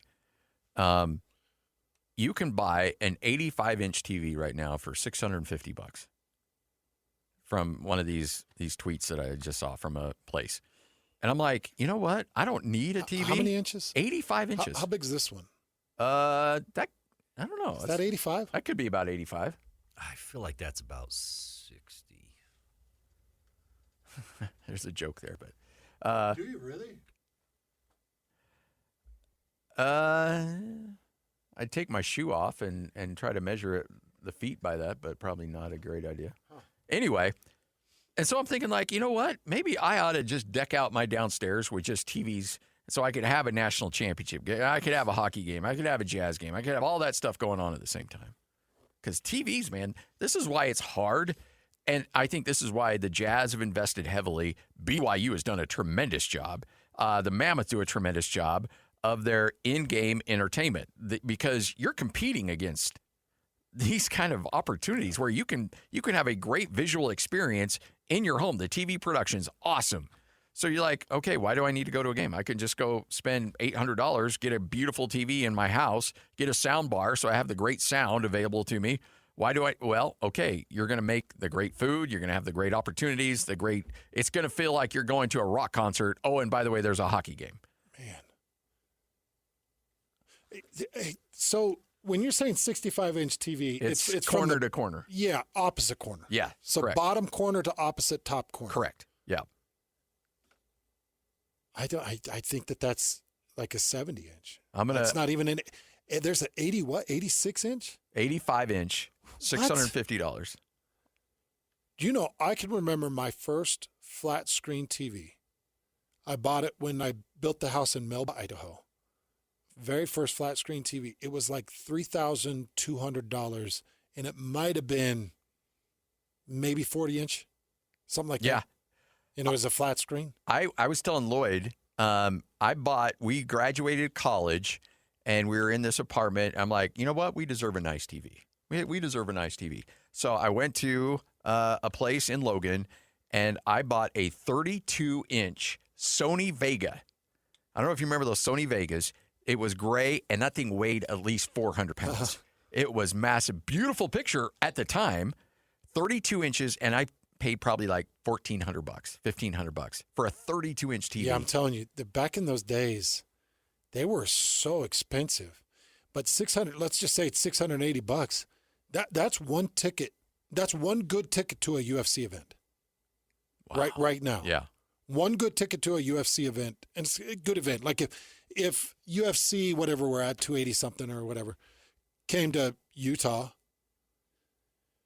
$680 would probably get you lower bowl and maybe 20 rows up, 25 rows up. Wow, really?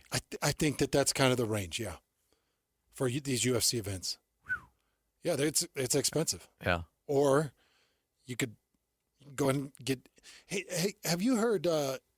Speaking of the in arena, have you heard people complaining about the music at the Jazz games? I've seen some tweets. I go to the games. I do too. It's never bugged me. I know. There's a lot of people there. I have seen. Well, I shouldn't say a lot of people. There are a few people that have got big voices that like to complain about a lot of things. And yeah, I've seen somebody. I was like, I've been to games. I haven't really noticed that. They're saying they're pumping too much noise in, heavy music, loud music, and the music is pressed too much. But I've never noticed that. I haven't either. Maybe it's because, I'm old and my hearing's gone. I don't know, but it doesn't bother me. No. All right, one more. Lloyd, spin it.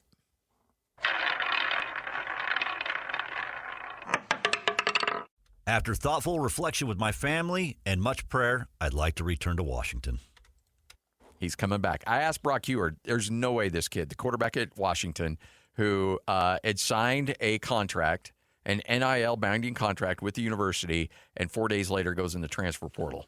LSU is, and Lane Kiffin specifically thought that they were to blame, and the kid, his own agent fired him. Agent came out and said, hey, you know what?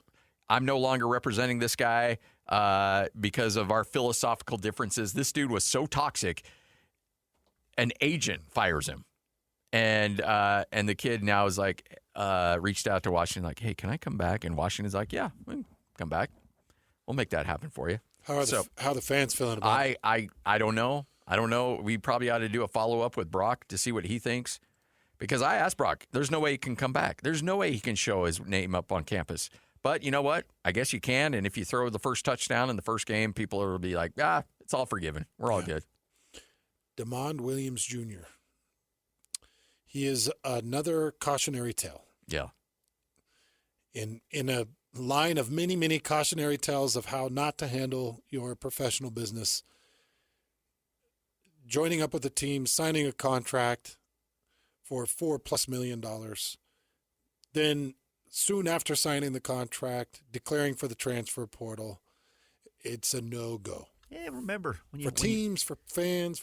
When you sign your name to something, you got to stick with it. Okay, Charles Ingalls. When you put your name to paper, come on. Okay, Pa. Pa would never. He sounds like Charles Pa Ingalls. would never. Pa would never, yeah. Yeah. Pa's rolling over in his grave. Charles Ingalls. Okay, Ingalls. When a man makes a commitment. Underrated movie, The Breakup. That's from The Breakup. Yeah. I don't think it's underrated at all. That's amazing. Oh, no, it's underrated. People don't talk about they that don't? enough. No. It's like one of Vince Vaughn's greatest. Well, yeah, Next to Rudy. I do think it gets dissed a little bit. Next to what? Why would Rudy. Why would I want to do the dishes? It's a great movie. It's kind of depressing, though. He's talking trash to the gamer, the little kid. So funny. Well, let's talk about your sister. It's a bit depressing, but at the end, it's pretty cute. Yeah. When they see each other on the street. And they're hooking up with essentially the same person. Yeah.